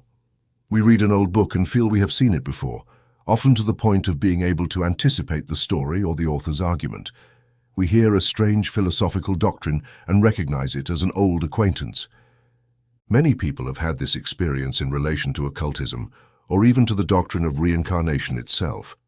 When they first heard about it, although it seemed strange and unusual, they nonetheless felt an inner conviction that it was an old story to them, that they had heard it before. These experiences are too common to be dismissed as fantasy or coincidence. Almost everyone has had an experience related to this feeling. A contemporary writer in the realm of Eastern philosophy mentioned regarding this common human experience, "Many people have had particular experiences that can only be explained by the hypothesis of reincarnation. Who has not felt the awareness of having already lived through a situation before experiencing it? Somewhere in the dim past, who has not witnessed new scenes that seem very ancient? Who has not met people for the first time whose presence has awakened memories of a bygone era? Who has not had a consciousness of a powerful ancientness of the soul? Who has not heard music, often completely new compositions, that somehow stirred memories of melodies, scenes, places, faces, voices, lands, associations, and similar events that faintly resonate in the strings of memory, when the breezes of harmony float over them? Who has not contemplated an old painting or statue with the sensation of having seen it before? Who has not experienced events with the certainty that they were merely a repetition of obscure moments lived long ago? Who has not felt the influence of the mountain, the sea, the desert, which reaches them even when they are far from these scenes, and comes with such vitality that the present scene fades into comparative unreality? Who has not had these experiences? We have been informed by Hindu experts in occult theory and practice that it is very common for people in their country to awaken with an almost complete memory of their past lives. In some cases, they have recounted details of past lives that have been fully verified through research in locations far from their current residence. Once, a Hindu sage told us the story of a poor Hindu who had worked continuously in the village where he was born, never leaving it since childhood. One day this man exclaimed that he had awakened with the memory of having been a man from another village, in a province hundreds of miles from his own. Wealthy individuals became interested in the case and, after noting his statements in writing and conducting a thorough examination and interrogation, they took him to the village he had mentioned. Upon arriving there, the man appeared astonished and exclaimed, "Everything has changed. It is the same and yet not the same." Eventually, he began to recognize some of the old landmarks of the place and to name the spots and paths. Then, arriving at a familiar corner, he shouted, "There is my old house!" And running several hundred meters, he stopped in front of the ruins of an old country house and began to cry, saying that the roof of his house had collapsed and the walls were crumbling. Inquiring with the village elders, it was discovered that, when they were children, the house had been occupied by an old man with the same name that the Hindu had first mentioned when talking about his past life. The elders verified other facts about the former layout of the place in the village. Finally, while walking among the ruins, the man said, "There must be a silver pot buried here. I hid it at this spot when I lived here." People quickly dug up the indicated spot and discovered an old pot containing some silver coins dating back to the life of the former occupant of the house. Our informant told us that he had personal knowledge of several similar cases, although none were as detailed as the one we have just recounted. No. He also mentioned that he and several of his acquaintances who had reached certain levels of occult development were fully aware of their past lives extending back through several incarnations. Another similar case he personally studied involved an American who had never been to India. When taken into a room where a visiting Hindu priest in America had built a sanctuary or altar where he performed his religious services, this American quickly recognized the details of the worship, the ritual, and the ceremony. He was aware of having seen, or at least dreamed of seeing, a similar sanctuary at some point in the past, and having had a relationship with it. The Hindu priest, upon hearing what the American explained, stated that his knowledge of the sanctuary details, as expressed, indicated a possible knowledge only for someone who had lived in a Hindu altar with some capacity. We also know of another case, that of a prominent lawyer from the East, who told us that during his initiation into the Masonic order, he had a complete memory of having already lived through that experience and anticipated each step to be taken. However, this knowledge disappeared once he had surpassed the first 3 degrees that led him to the rank of Master Mason, with the higher degrees being entirely new to him and seemingly never experienced before. This man did not believe in any doctrine of reincarnation and recounted the incident simply as one of those things that no one can explain. We are aware of another case where a student of Hindu philosophy and Eastern occultism discovered that he could anticipate every stage of the teaching and doctrine, and each piece of acquired knowledge seemed to him like a mere recollection of something known long ago. It was all so real that he was able to fill in the missing links of the teaching when he did not have access to the appropriate sources of information at that time, and in each case he later found that he had correctly expounded the same material. This included many aspects of the inner teachings that are generally not taught to the public, but reserved for an exclusive circle of people. Subsequent meetings with native Hindu masters revealed that he had already unraveled many knots of the doctrine that were considered accessible only to the initiated. Many of these past memories come as if they were memories of something experienced only in dreams, but sometimes, after the thought is well anchored and mentally extracted, other fragments of memories follow. Sir Walter Scott wrote in his journal in 1828, "I am strangely tormented by what I would call the sensation of pre-existence, that is, a vague idea that nothing happening was being said for the first time, that the same subjects had been discussed, and the same people had expressed the same opinions about them." Williamson, an English writer, converted instantly from materialism to belief in spiritual existence because of an accident he experienced in an area of London that was entirely unknown to him. He entered a waiting room and, to his great surprise, everything seemed familiar. As he himself said, "It seemed to me that I recognized all the objects. I thought, what is this? I have never been here before, yet I have seen everything around me. And if that is so, there is a very particular knot in this curtain." He then crossed the room and opened the window, and after a thorough examination, he saw the same particular knot that he was sure he had seen before. It is said that Pythagoras clearly remembered several of his previous incarnations, and that on one occasion he identified a shield in a Greek temple as having been carried by him during a past incarnation at the time of the Trojan War. It is also reported that a well-known ancient Hindu sage transcribed a lost sacred book of doctrine from his memories of having studied it in a past life. Children often speak strangely of past lives, but these ideas are dismissed by parental reprimands and often considered false and fanciful. As they grow up, these memories fade away. People traveling in unfamiliar places often feel a strong emotion upon seeing a particular scene, while memory seems to struggle painfully to bring to consciousness the old connection between the scene and the individual. Many people have attested to such events, most being simple and unimaginative people who had not even heard of the doctrine of reincarnation. Charles Dickens, in one of his books on traveling abroad, speaks of a bridge in Italy that made a particular impression on him.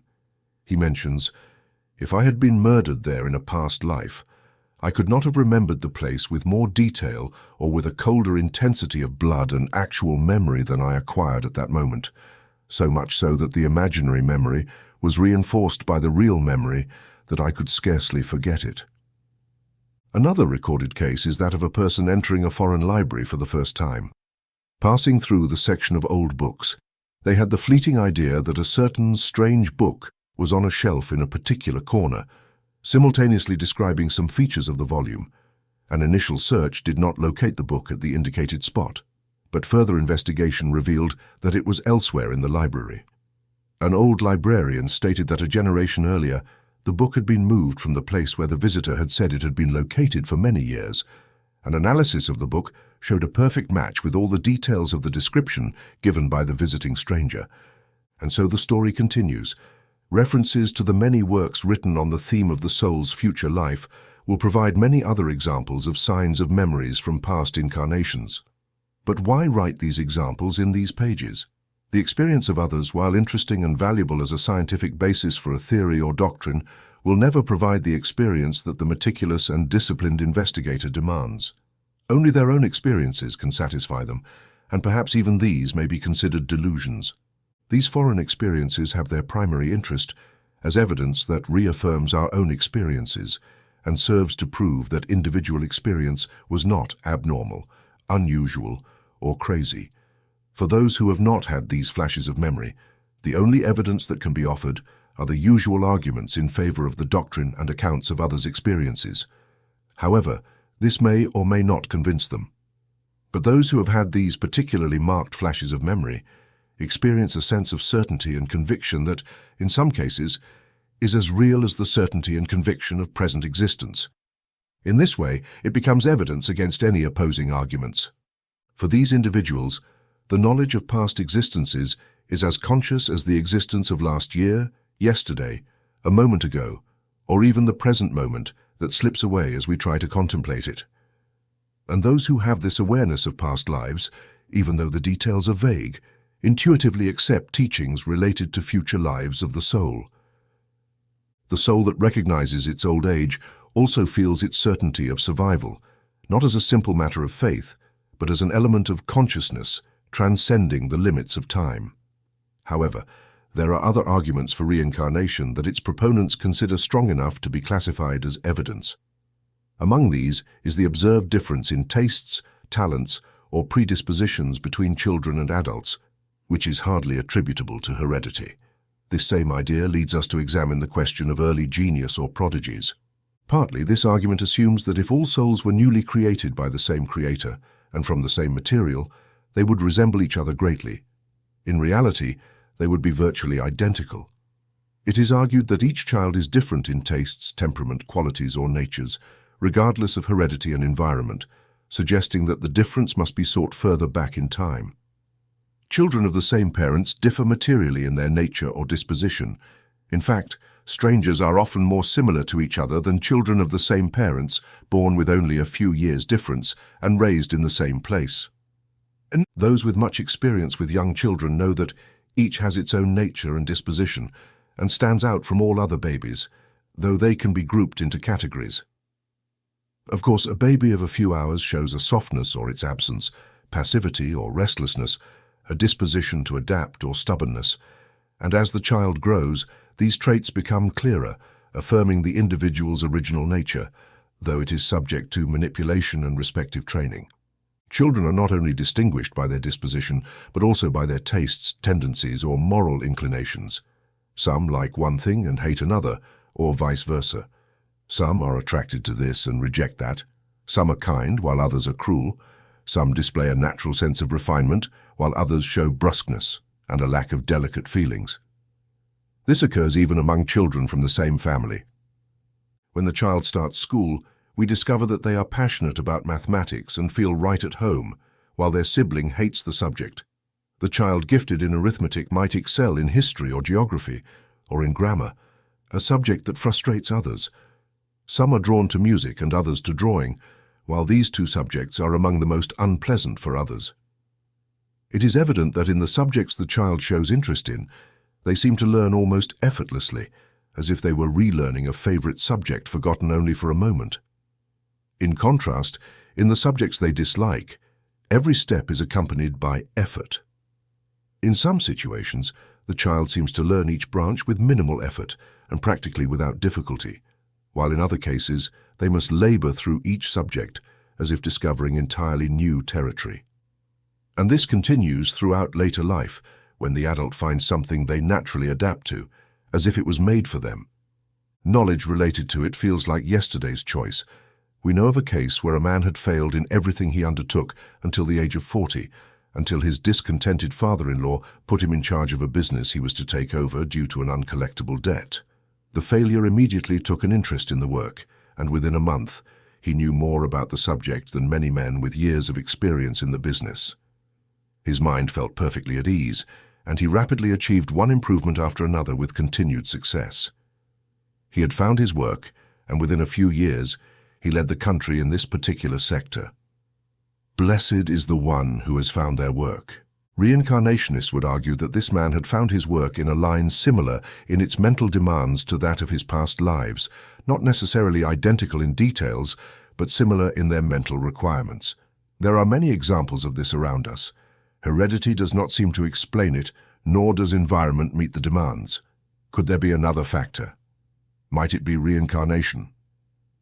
This phenomenon is further compounded by early genius, or genius at any age, as it seems to fall outside the realm of ordinary causes such as heredity and environment, having roots in a deeper and richer ground. It is well known that occasionally a child is born who, at a very young age, demonstrates knowledge of certain arts or other fields of mental work that are typically dominated by those of advanced age after years of training. In many cases, children are born to parents and grandparents who are deficient in the areas of knowledge where the child shows aptitude. Tiny babies, barely able to sit on a piano stool or hold a violin, have begun to play in ways that indicate prior knowledge and techniques, often composing original works in a surprising manner. Other children have started drawing and designing without any prior instruction. Some have shown a wonderful proficiency in mathematics, with several recorded cases where they performed mathematical feats impossible for qualified adults teaching the same subjects. What is the cause of these phenomena? Is it reincarnation? As Figure mentioned a few years ago, we hear every day that such a child has a gift for mathematics, another for music or art, while sometimes wild, violent, or even criminal instincts are observed after the early years of life. These dispositions emerge when natural aptitudes are pushed beyond their usual limits. We find famous examples that history has valued and that we like to recall. Pascal, mastering most of plane geometry at the age of 12, without any instruction or a little calculation, drawing on the floor of his room all the figures from the first book of Euclid, estimating precisely the mathematical relationships of each, thereby reconstructing a part of descriptive geometry for himself. The pastor, Maya Mello, manipulating figures at 5 years old with the same speed as a calculator. Mozart performing a sonata on the harpsichord with his tiny 4-year-old fingers and then composing an opera at the age of 8. Teresa Milan playing the violin at 4 with such skill that it was said she must have played it before being born. Rembrandt drawing with mastery before knowing how to read. The author himself notes regarding the fact that some of these prodigies do not become famous in their later years and that their genius often seems to fade, leaving them as ordinary children, that this is easily explained. They come to Earth with remarkable faculties acquired in a previous existence, but have done nothing to develop their skills. They remain throughout their existence at the same point where they were at birth. The true genius is one who continuously cultivates and enhances the great natural abilities they brought into the world. There is an interesting field dedicated to studying, reflecting on, and researching the rules of early development of traits, tendencies, and thinking in young children. It is likely to provide answers to many problems that have left humanity astonished. While heredity and environment play an important role, it seems there is another element at play that science must consider in order to reach its final conclusions. This element is related to the soul rather than the mind of the child. This element, what people call reincarnation or rebirth, is present in the same rules or thoughts where the great questions of pleasure and displeasure, instincts, loves, and hates we encounter between individuals considered strangers are found. Where do these mysterious and inexplicable attractions and repulsions come from? Do many argue that they are feelings that could never have been provoked in the present life, and that heredity does not explain? Is it simply a fantasy or an absurd and irrational feeling? Is it the result of a discordant and dissonant nature, the remnants of ancestral feelings inherited? Similar individuals, hated, loved, or feared, is it a telepathic perception of certain elements in the other, or a manifestation of feelings experienced in a past existence? This phenomenon should be included in the evidence for reincarnation. Many believe that only reincarnation can provide the singular answer. Chapter 11. Arguments against reincarnation. A fair consideration of any subject requires examining the other side of the case, as well as the affirmative side. We have devoted much time and space to presenting and considering the arguments put forth by those convinced of the truth of reincarnation. Before concluding our work, we think it is useful to at least give an overview of the opposing side, as presented by the doctrine's opponents, as well as the responses generally provided by reincarnationists. The first argument, often presented against reincarnation is that proponents have not established the existence of a soul capable of reincarnating, nor proven its nature, if it exists at all. The natural response to this is that the doctrine of reincarnation is not supposed to establish proof of the existence of a soul, as the idea of the soul's existence is practically universal and therefore axiomatic. That is to say, it is a truth that can be considered an axiom or an evident truth, worthy of being accepted as a principle, which makes further reflection on the subject unnecessary. It is a position that must be considered established, a firm principle for reflection on the topic. Strictly speaking, perhaps the existence of the soul is incapable of being materially proven, except for those who accept the idea of the spirit's return as proven, either in the form of an indisputable manifestation of the disembodied soul through materialization, or in the form of equally indisputable manifestations through any form of communication from this disembodied soul. Science does not allow for true evidence of the existence of a soul that continues to exist after the death of the body. But all religious thought, and at least the oldest forms of it, generally agree that the existence of such a soul is something evident that does not require proof. Many consider Descartes' assertion, "I think, therefore I am," as a logical proof of the existence of an immaterial soul, while others argue that the self-awareness of any human being is sufficient proof that the ego or self is something immaterial that governs the material body it inhabits.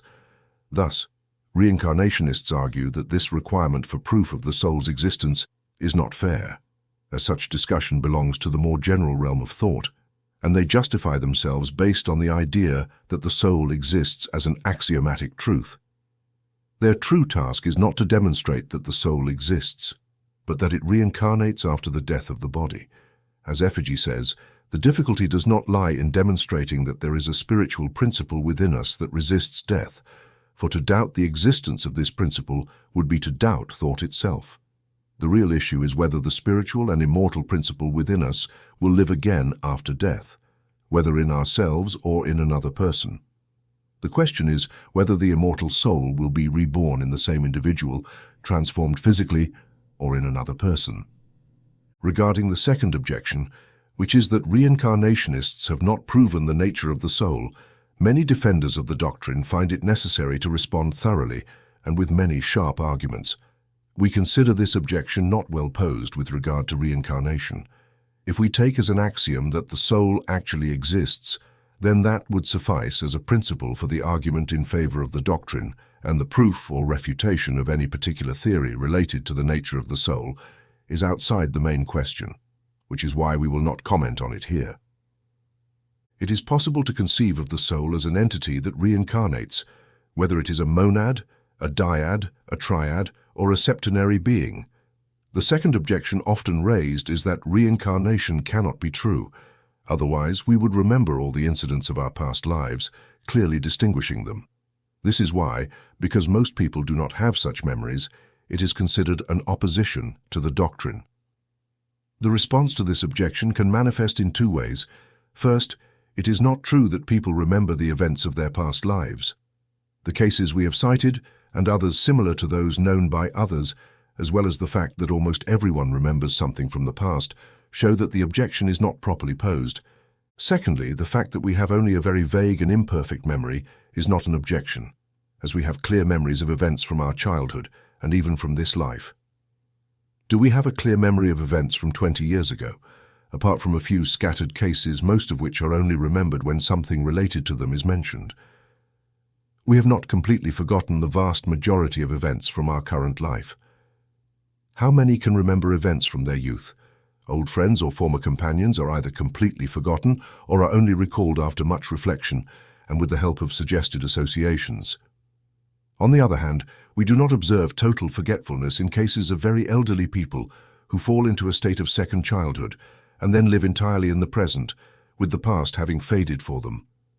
There are cases of people who have aged, and although they retain their reasoning faculties, they are like children when it comes to the past. A renowned writer used to read the books he had written when he was in this state, enjoying them greatly, and without realizing that he was the author. Professor Knight says about this, "The memory of past details is absolutely impossible. The power of the retaining faculty, although relatively significant, is extremely limited. We forget most experiences shortly after having lived them, and we should be able to remember the details of our past years, filling in all the gaps in consciousness since we entered the present life. Before we are able to remember our prenatal experience, birth must necessarily be preceded by crossing the river of forgetfulness, while the capacity for acquiring new things survives, and the accumulated wealth of old experience determines the quantity and characteristics of the new. Loss of memory is not the loss of being, nor even of individuality or character. In this regard, we must mention the various cases of double personality or lost personality reported in recent psychological literature. There are a number of well-documented situations where individuals, due to severe mental strain or excessive work, have lost their sense of identity and even forgotten their own names, resuming life under new circumstances, which would continue until something happens to trigger a restoration of memory, at which point the past with all its details would return in an instant. The books of the Society for Psychical Research contain many such cases, recognized as typical and common. It is therefore justified to assert that such a person, while living in a secondary personality, and thus being completely unaware of their past life, has not actually lived a previous life. The same self was there, the same ego, yet the personality was completely different. It is not entirely fair and reasonable to consider these events as similar to the absence of memory in cases of reincarnation. Let the reader put down this book and try to remember what happened when they were 10 years old. They will recall only 1 or 2 events from that period, perhaps none, in the absence of a diary or even with its help. Most events from the 375 days of that year are blank, as if they never occurred. However, regarding memory alone, the same self or ego remains, and the person's character has certainly been affected and influenced by the experiences and lessons of that year. Perhaps during that time, the person acquired certain knowledge that they use in their daily life, and thus, in this situation as in reincarnation, the essence of experiences is preserved while the details are forgotten. This is what reincarnationists argue. Indeed, the most advanced occultists and other reincarnationists claim that in reality, nothing is forgotten, but every event is stored in certain corners of the mind below the level of consciousness. This idea coincides with that of modern psychologists, and reincarnationists assert that when a person develops sufficiently on a higher plane, they will have complete recollection of their past experiences in all their reincarnations. Some reincarnationists claim that when the soul leaves the body, all the events of that particular life rapidly pass before its mind, being reviewed before the waters of lethe or forgetfulness cause their disappearance. Closely related to the last argument mentioned against reincarnation is the fact that, as the memory of past life is almost absent, the new personality is practically a new soul, rather than the old one reincarnated. It seems irrational and unjust to make it experience pleasure and suffering due to its actions and deeds in the previous life. We believe that the responses to the last objection mentioned are also responses to this one. Given that the self, the ego or individuality are the same, it does not matter that the details of the old personality are forgotten. You are the same self that lived 50 years ago, in the same body, and even 10 years ago, and you experience certain things or suffer from other things done or left undone in the previous time. Even if you have forgotten the incidents, the memory of the essence is in your character, and you are today largely what you were in the earlier years, even if you have forgotten that time. This is easily admitted. However, the reincarnationists' argument is merely an extension of the same idea. As Fitch says, the soul, despite its journeys through reincarnations and various metamorphoses, remains always identical to itself. Only each spirit, with each metamorphosis of the external being, refines and purifies, growing in power and intellectual understanding. Another argument against reincarnation is that it is unnecessary because heredity explains all the facts used to prove the existence of reincarnation. In response, proponents of the doctrine insist that heredity does not explain everything, as children are born with highly marked talents and geniuses that none of their ancestors over the generations could have manifested. They also argue that if heredity were the only important factor, there would be no development in humanity, as children would be exactly like their ancestors with no possibility of change or improvement. However, It should be noted that reincarnationists do not deny certain effects of heredity, especially on the physical level, and to some extent on the mental level, regarding the perpetuation of tendencies, which can, however, be overcome by the individuality of the child. Moreover, the doctrine states that one of the laws of renewal is that the reincarnating soul is drawn to parents who are in harmony with it and can provide the appropriate environments and circumstances for the soul. Thus, the characteristics transmitted to descendants are those sought and desired by the reincarnated soul. The law of reincarnation is considered as exact and certain as the laws of mathematics and chemistry. The parents, as well as the child, form the combination that gives rise to reincarnation. Reincarnation transcends the mere desire of the reincarnating soul, conforming to an unchanging natural law based on justice and progress. Another frequently raised argument against reincarnation is that it suggests, in some cases, human souls are reborn in the form of animals. We will not address this objection, as the advanced ideas of reincarnation explicitly forbid this interpretation and clearly deny its legitimacy within the doctrine. In some primitive peoples, the idea of transmigration into animal bodies has been maintained, but never among advanced occultists or philosophical thinkers who advocate for reincarnation. Reincarnation teaches the evolution of the soul from lower forms to higher forms, but never a return to or regression into animal forms. A thorough study of the doctrine of reincarnation will dispel this erroneous idea from the mind of an intelligent person. Another common argument is that the idea of the average person's servitude is repugnant to the mind and soul. Analyzing this objection shows that what displeases people is often the fear of being reborn without the memory of the present, which resembles a loss of ego. A little reflection will reveal that this objection is unfounded.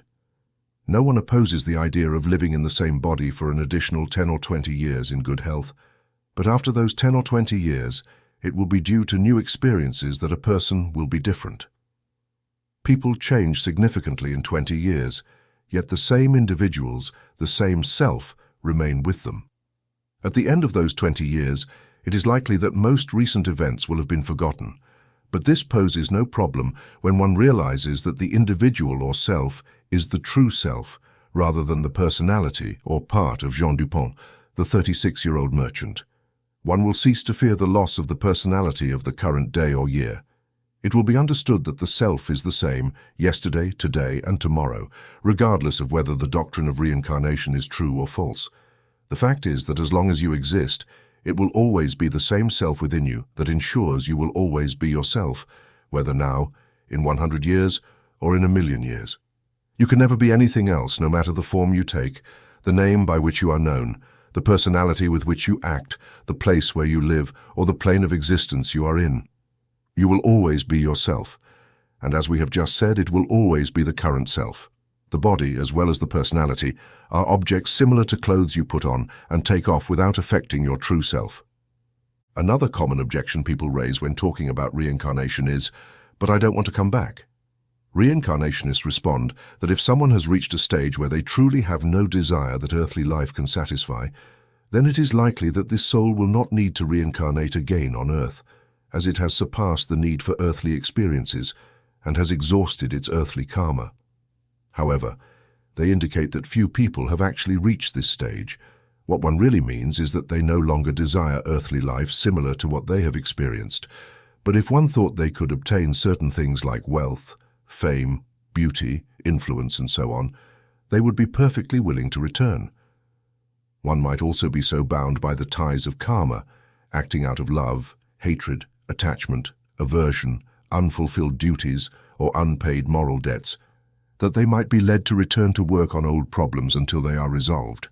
However, reincarnationists explain that desire is the great driving force of karma, emphasizing that if one has risen above all earthly desire or aversion, their soul is freed from the attraction of earthly life and is thus prepared to move immediately upward or to wait in realms of happiness until humanity is ready to advance.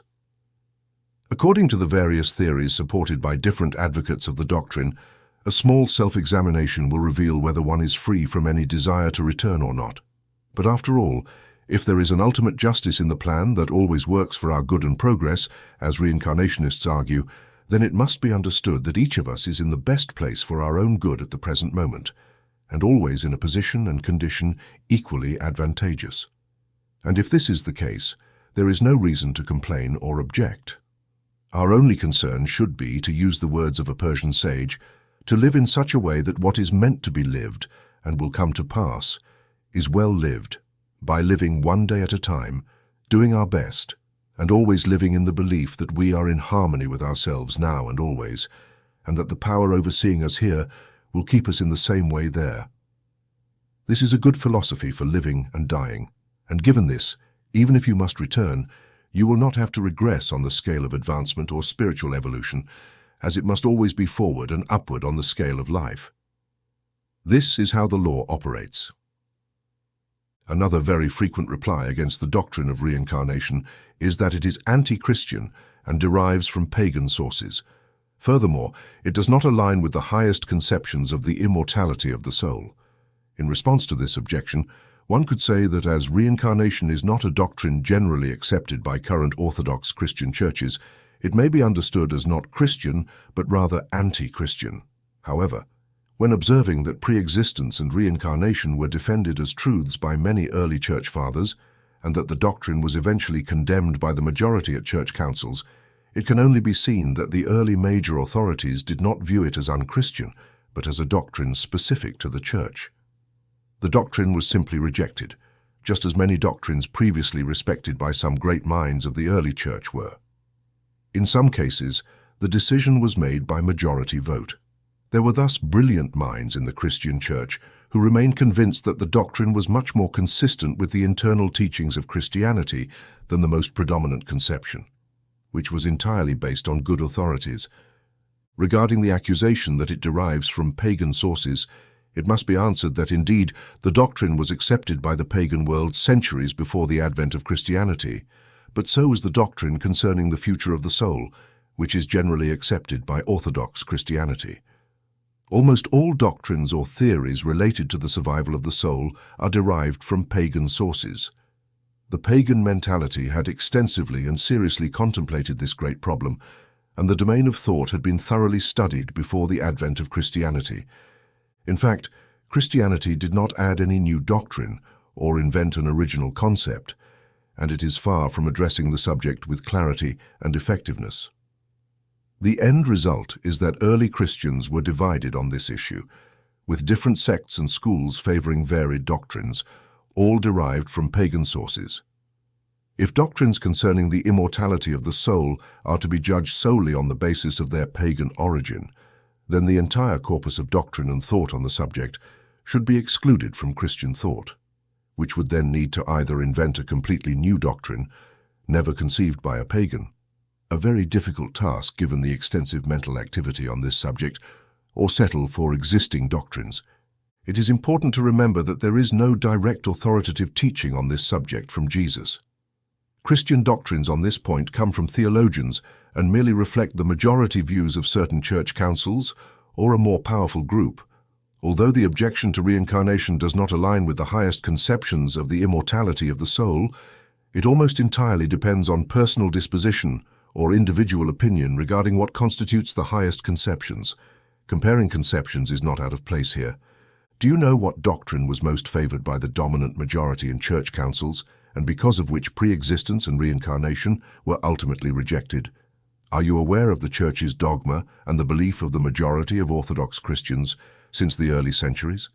It was as follows. At the death of the body, the person enters a state of coma or unconsciousness in which they remain today, awaiting the sound of the trumpet of the great day of judgment, when the dead will be resurrected and the righteous will receive eternal life in their previous bodies, while the wicked will suffer eternal torment in their bodies. That is the doctrine. If in doubt, consult the authorities and even current creeds, many of which practically affirm the same thing. This belief has entered one of the Christian creeds with the words, "the resurrection of the flesh." Nowadays, many Christians, in their general thinking on the subject, speak as if the accepted church doctrine is that the soul enters judgment and then eternal life in heaven or hell immediately after the death of the body, thus ignoring the dogmas of church councils concerning the future day of judgment and the resurrection of the bodies.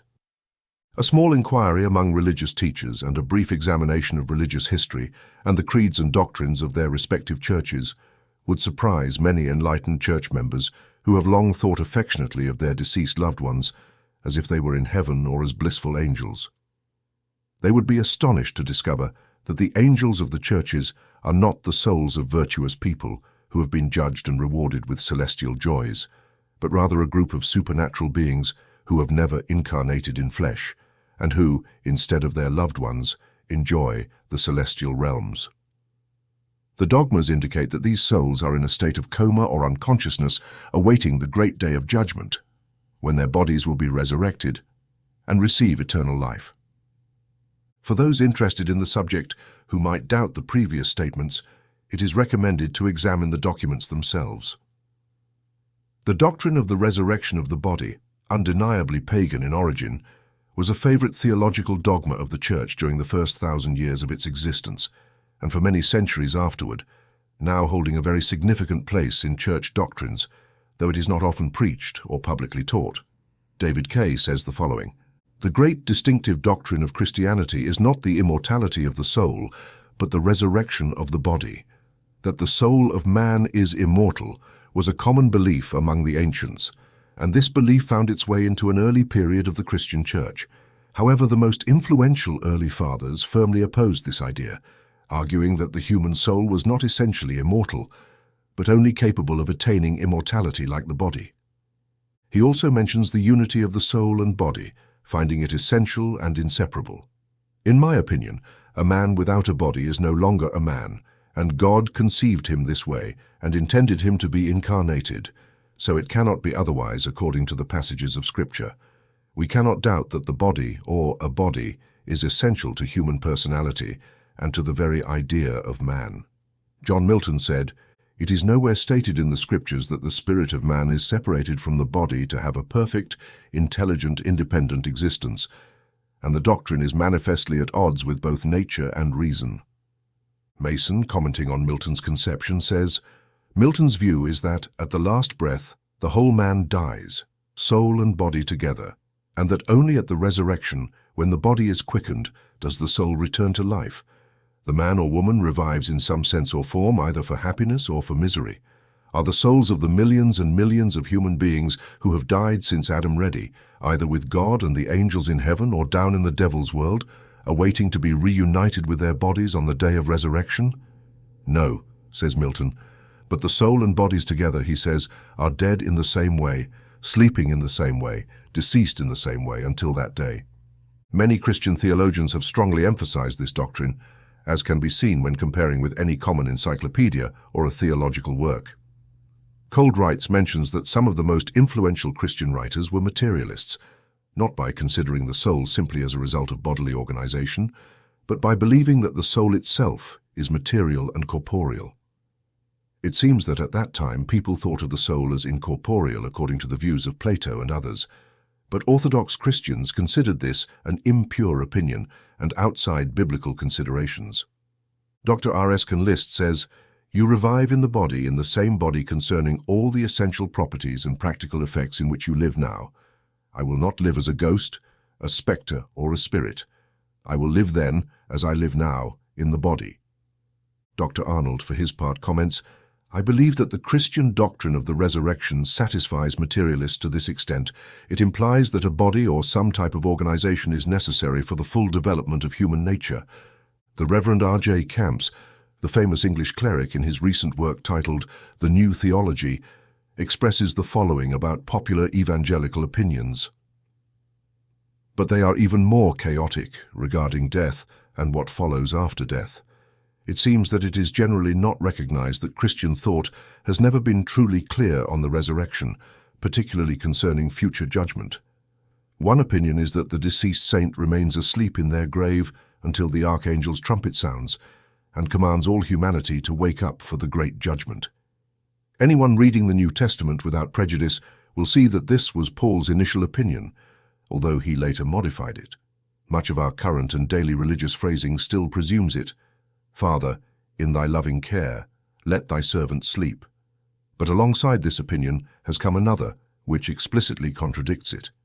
It consists of saying that immediately after death the soul goes directly to heaven or hell as the case may be, disregarding the archangel's trumpet and the great general judgment. This is the prevailing theory in Protestant circles, and to a large extent it is less reasonable than the Catholic doctrine of purgatory, although the latter has been abused. But under this view, what is the true meaning of the day of judgment and physical resurrection? One might think they would be considered superficial.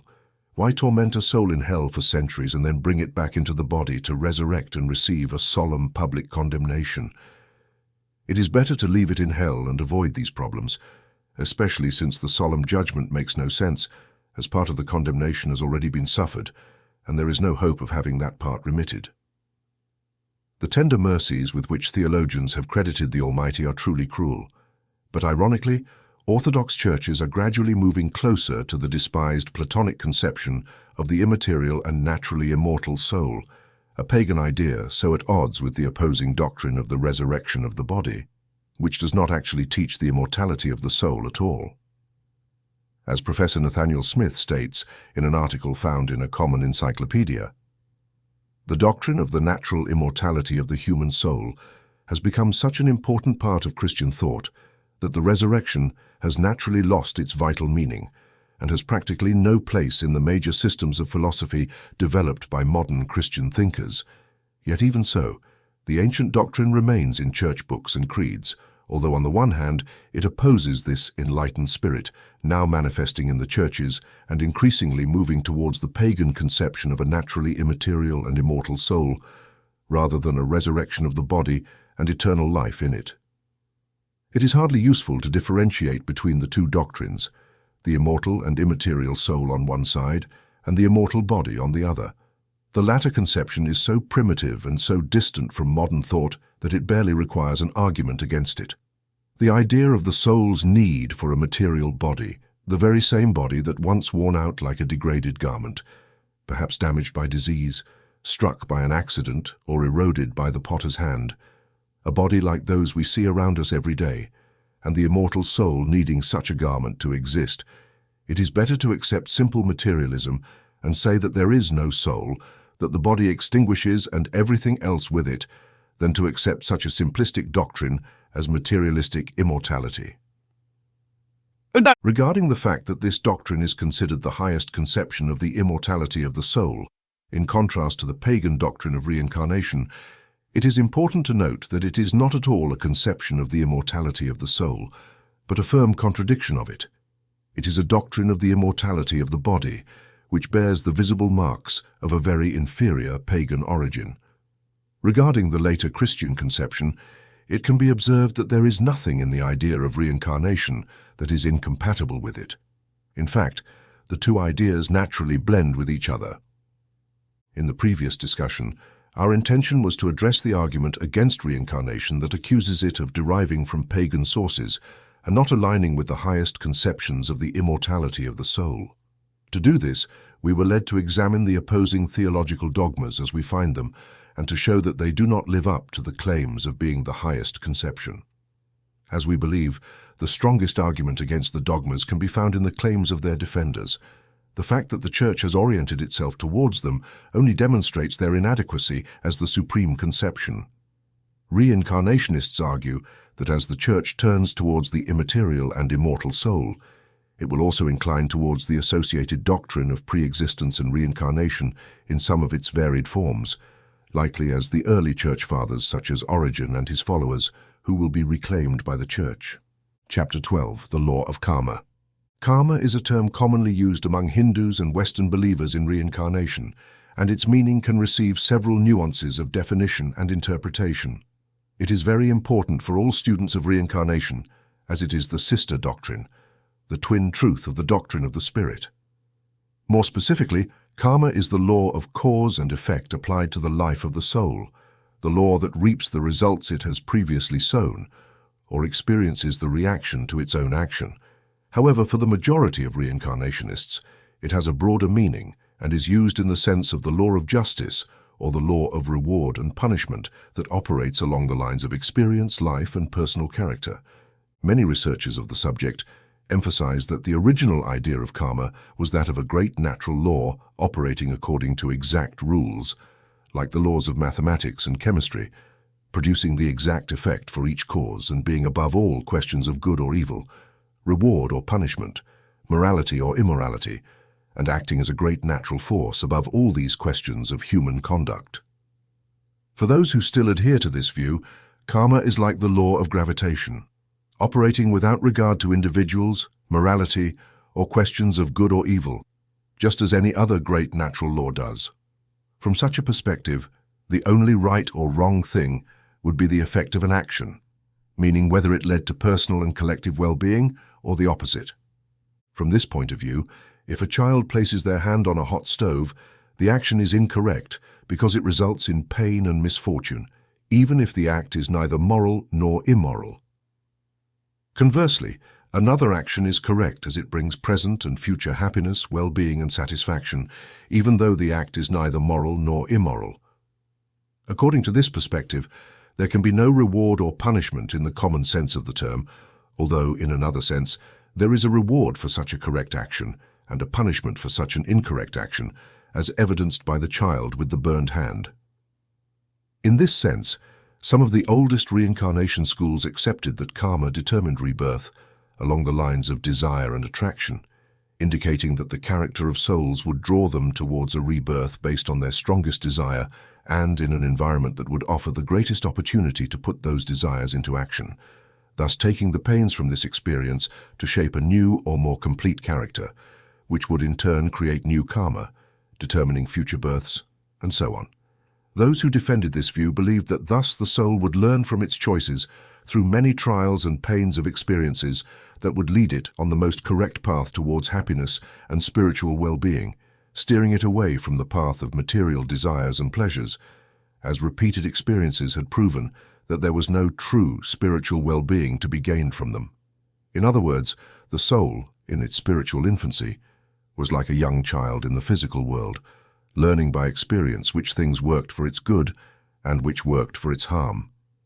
This conception naturally implied that true ethics would show that everything which fostered the soul's progress was good, and everything which limited it was bad, despite any arbitrary standard of good or evil created by man over the ages, and which the standard has continually changed over time, just as it changes now and will forever. But the Hindu mindset, in particular, quickly expanded this original idea of karma, and the priests of India came to view it as a great recognizer of good and a great punisher of evil, corresponding with rewards and punishments in the afterlife. Just as Christian preachers taught, Hindu priests assigned to sinners the terrors of karma, and the rewards promised to good people served to encourage worshippers to perform actions in line with the ethical teachings of the church that preached the doctrine. It was taught that a person's future state in the next incarnation, and perhaps for many others, depended on their current level of goodness, according to the church's laws and sacerdotal teachings. This was certainly as powerful an argument and as terrifying a threat as the orthodox blackmail of heaven and the threat of hell in the Western world. The consequences of this teaching are evident among the Hindu population and its various slightly educated classes today, who seek to acquire merits by performing good deeds, such as giving alms to wandering religious beggars or making contributions to temples, as well as performing ordinary acts of goodwill towards others. Similarly, they are anxious to avoid acquiring demerits through negligence and inappropriate actions. While the general effect of all this may aim to keep the population ignorant of the most appropriate ethical path for the public good, it also tends to encourage credulity, superstition, and imposition, just as similar teachings do in all lands or eras under the guise of any religion. There is a strong family resemblance between these teachings across all religions. Many men emphasize that this theological discipline is necessary to keep the population on the narrow path of morality, as they consider themselves incapable of doing good for its own sake, and avoiding evil simply because it is evil. We will not discuss this issue, decide for yourself. One of the most important applications of the doctrine in India, which we have mentioned, is the teaching that a man's caste in his next incarnation will be determined by his level of good conduct in the current life, and that his present caste was determined by his conduct in previous lives. No one who has not studied the importance of caste in India can begin to understand how powerful this teaching is for the Indian people. From the exalted caste of the Brahmins, the priestly caste, to the caste of the Shudras, unskilled workers, or even lower to the outcasts, the lines of caste are firmly marked. A person of a higher caste considers it a great disgrace to be touched by someone of a lower caste, or to eat food prepared by such a person, and this is evident in all acts of daily life. The only possible comparison for the American mindset is the former Southern attitude towards the lowest class of blacks. But even in this case, the prejudice does not extend as far as in the Hindu situation, since the Southerner would accept food prepared by a black servant and allow them to shave or act as their assistant, which would horrify a high-caste Hindu if faced with a person of a lower caste. Understanding this allows one to see how a high-caste Hindu would be cautious to avoid actions that might cause them to lose their caste in the next life, and how powerful the incentive is for a lower caste Hindu to strive to be born into a higher caste after many incarnations. For those who uphold these ideas, being born into a lower caste is seen as a sign of a crime and malevolent action performed in a previous life, and someone born into a low caste is considered unworthy of respect. We know from the testimony of close Hindus that this idea is gradually fading in India and beginning to give way to a period of human fraternity and common interest. In the Western world, supporters of reincarnation have been much more affected by the predominant orthodox Hindu conception of karma than by the general Greek and occult conception.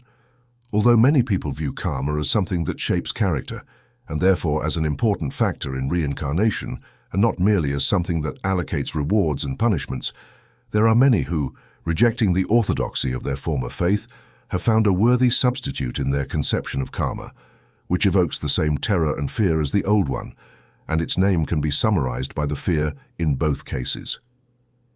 Theosophists have discussed the issue of karma in depth, and their major authorities have written extensively on it, presenting their various interpretations as differing opinions among writers in general. However, it can be said that they understood the chasm separating the idea of natural law from moral law with its rewards and punishments through an interpretation that analyzes each conception, arguing that there is a truth in each of them. Of course, justice demands that the student refer to theological writings to understand in detail their viewpoints, but we believe it would be appropriate to provide a brief summary of their general interpretation. One of their main authorities asserts that the law of karma is of automatic action and that it is impossible to escape it.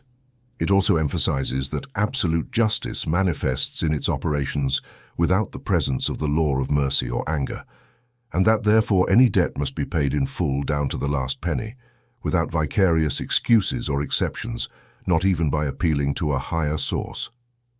However, it specifies that this action of the law should not be confused with ordinary rewards and punishments for good or bad actions. The law operates in the same way as any other natural law, just as if we put our hand in the fire and get burned as a natural consequence and not as a punishment. In presenting this perspective, it states that pain and suffering arise from sin precisely in this manner under the direct operation of natural law. It can be said that obviously a good man does not always receive a reward for his good deeds, nor does a bad man always suffer immediately. This is not always within our reach, but it is certainly, eventually, and relentlessly the case. The author then proceeds to define his conception of good and evil. He says that we will understand this more clearly if we define exactly what we mean by good and evil. Our religious brothers would tell us that what is good is what conforms to the will of God, and that what is evil is what opposes it. The scientific man would say that what is good aids in evolution and that what impedes it is evil. In reality, these two men are saying exactly the same thing, as God's will for man is evolution, and when this is realized, all conflict between religion and science ends immediately. Therefore, anything against the evolution of humanity as a whole is against divine will. We immediately realize that when a man struggles to obtain something for himself by exploiting others, he is acting badly, as it goes against the common good.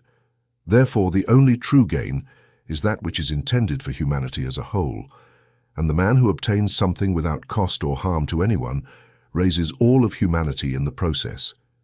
He progresses in the direction of evolution, whereas the other man moves against it. The same author then lists the three classes of karma according to Hindu teachings, which are as follows. Firstly, there is samskara or accumulated karma, which is the entire mass remaining behind a man without having been worked off, all the unpaid balance of debit and credit accounts. Secondly, there is prarabdha or initial karma, which is the amount assigned to a man at the beginning of each life, his destiny for that life in a sense.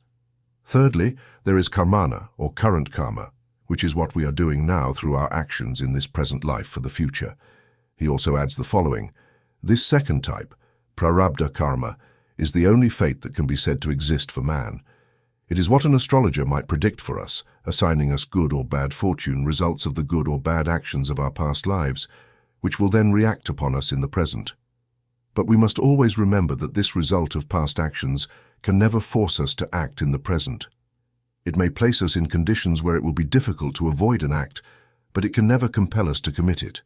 A man with ordinary development would likely allow circumstances to prevail and commit the act. However, he can reaffirm his free will, rise above the circumstances, and achieve a victory that means a step forward in evolution. The same applies to a good action to which a man is also not compelled, but has the opportunity to participate. If he takes advantage of it, he will obtain certain results, not necessarily a happy or wealthy life in the future, but rather a life offering more opportunities. Thus, it seems that one of the safest things is that a man who has done well in this life always has the chance to do even better in the next. This is the reward of nature for good work, the opportunity to work more. Of course, wealth is a great opportunity, which is why the reward often appears in this form.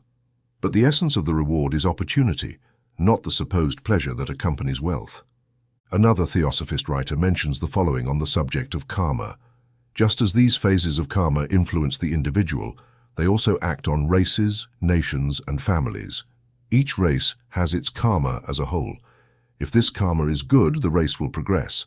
If this karma is bad, it will die out, eliminated as a race, although the affected souls may take up their karma in other races and bodies. Nations cannot escape their national karma, and any nation that has acted maliciously will have to suffer one day, whether soon or later. The same writer summarizes the idea of individual misfortune in each life as follows. It is a punishment for the evil done in past lives. It is a discipline undertaken by the ego to eliminate defects or to acquire strength and sympathy. When the defects disappear, it is like removing an obstacle in an irrigation canal to let the water flow. Happiness is explained in the same way.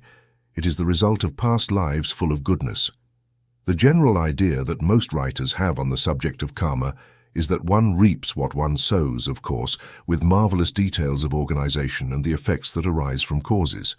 This conception, carried to its logical conclusion, would insist that every bit of pain and misfortune in our lives is the result of a bad action performed in the present or past life, and that every fragment of happiness, joy, or pleasure is the result of a truly good action in the present or past life.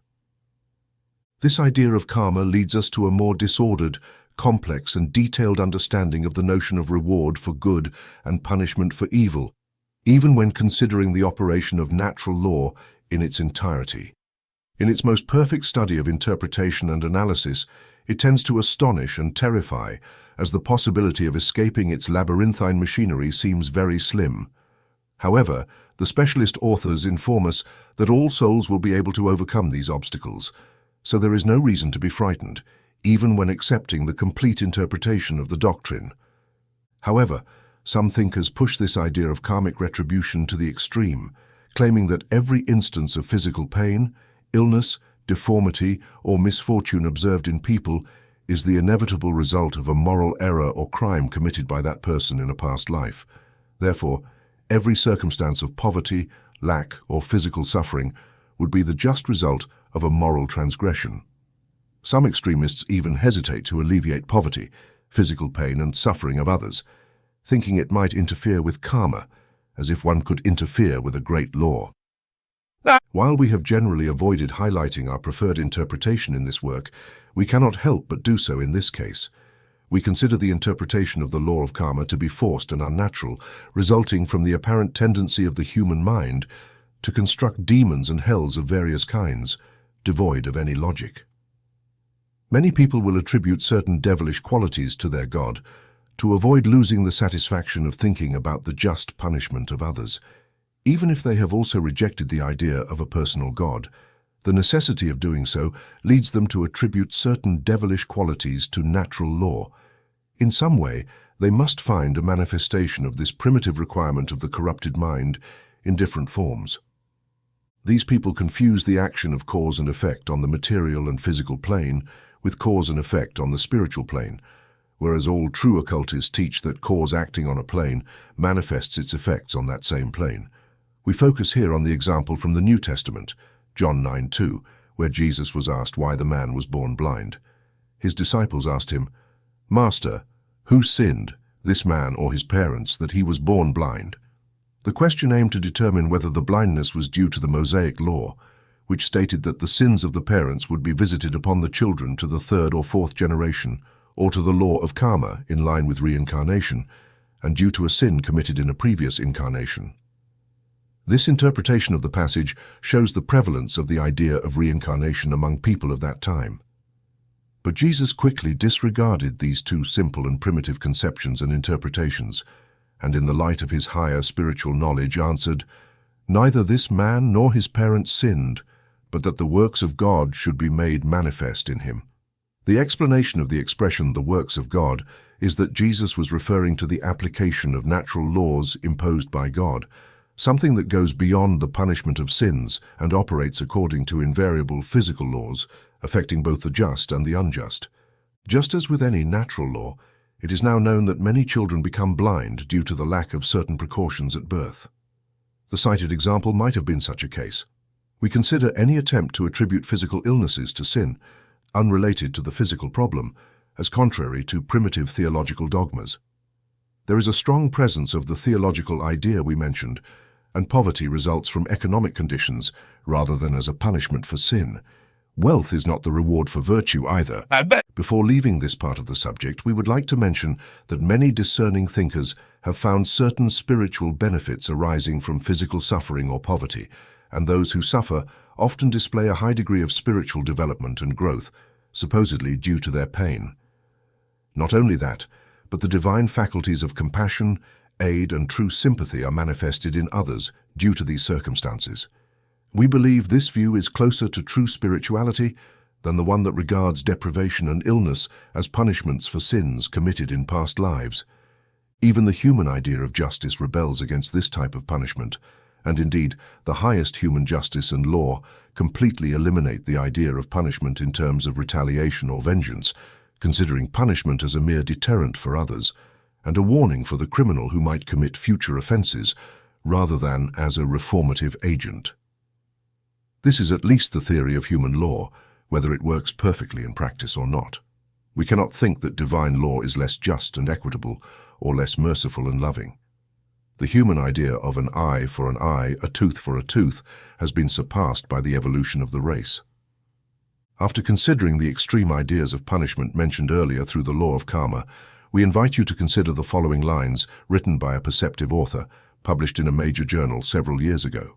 We believe that the idea of the kindergarten of God they express is much more in line with the highest occult teachings than the other idea of divine wrath and punishment for sin, which follows from a misinterpretation of the law of karma.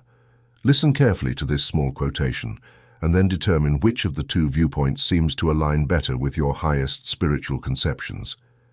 A child went to school. He was very small, and everything he knew he had learned from his mother's teachings. His teacher, who was God, placed him in the lowest class and gave him these lessons to learn. You shall not kill, you shall not harm any living being, you shall not steal. Thus the man did not kill, but he was cruel and stole.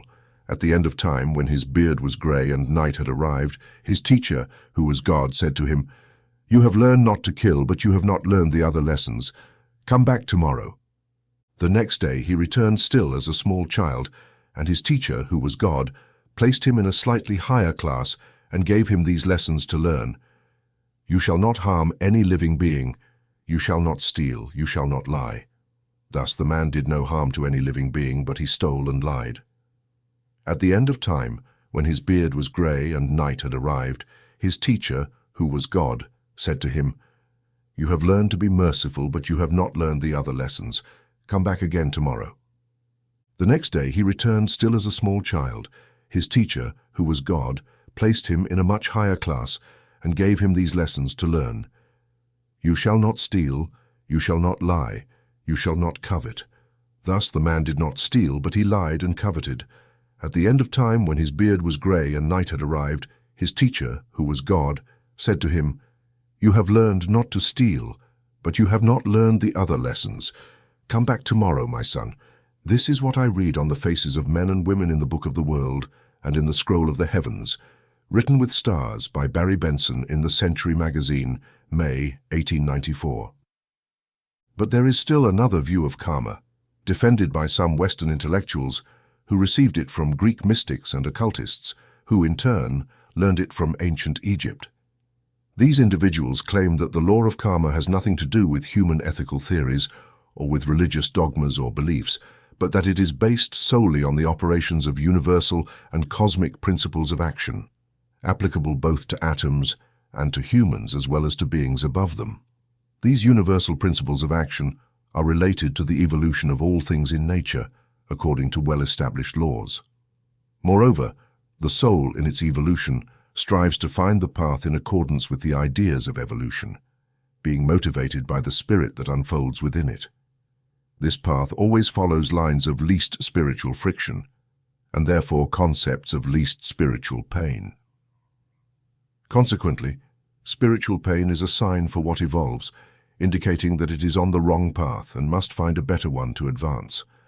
The message that is heeded due to pain thus leads the individual to seek a more appropriate path, one with less spiritual pain and more spiritual satisfaction. This teaching indicates that all material things are a source of pain for the growing and evolving soul, pushing it to take the path of least spiritual resistance, of least spiritual friction. It may be that the soul does not recognize the direction of the impulse and insists on seeking material pleasure, only to eventually perceive that neither satisfies it, as both are fruits of the Dead Sea, associated with the thorn of the flower, bringing pain, satiation, and disgust. As a result, the soul, tired and exhausted, rests in lethal sleep, then is reborn, feeling the horror and disgust of the causes that displeased it in its previous life, being pushed towards opposite things. If the soul has not yet been disillusioned, it has not yet been pricked by the hidden thorn, and thus continues to desire the dream of material pleasure until it learns the lesson.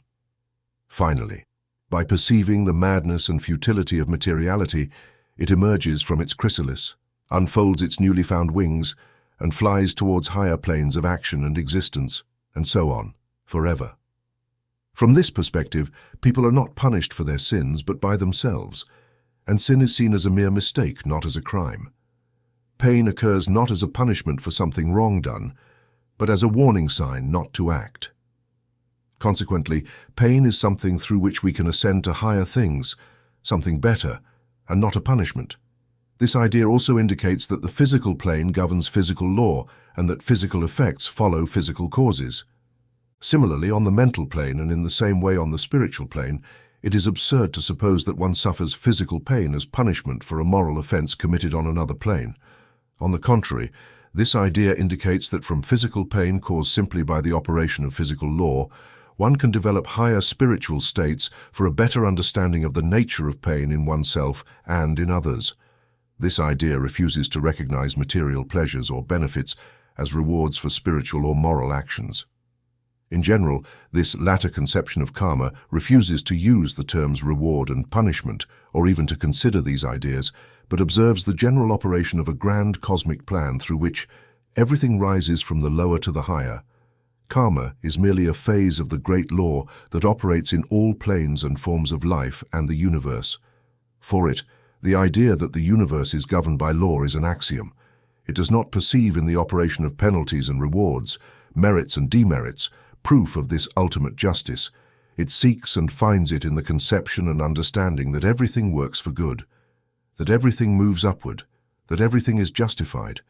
And just because the goal is absolute good, and that each small function of the great cosmic machinery turns in the correct direction and moves towards this goal, consequently, each of us is exactly where we should be at this moment, and our condition is precisely the best to lead us to this divine fulfillment. For those who think this way, the only evil is fear and faithlessness, and all other demons are illusions, no matter whether they are named Belial, mortal spirit, or karma. If these concepts engender fear and faithlessness, they believe that the way to live under the higher light, and without fearing a malevolent karma, is to sense one's own relationship with the universal good, and thus live one day at a time, doing one's best and being kind, knowing that in all good you live, move, and are, and that you cannot stray from this all good because there is nothing outside of it, knowing that what brought you here will be with you there, that death is just a stage of life, and most importantly, that there is nothing to fear and that all is well with God, with the universe, and with you.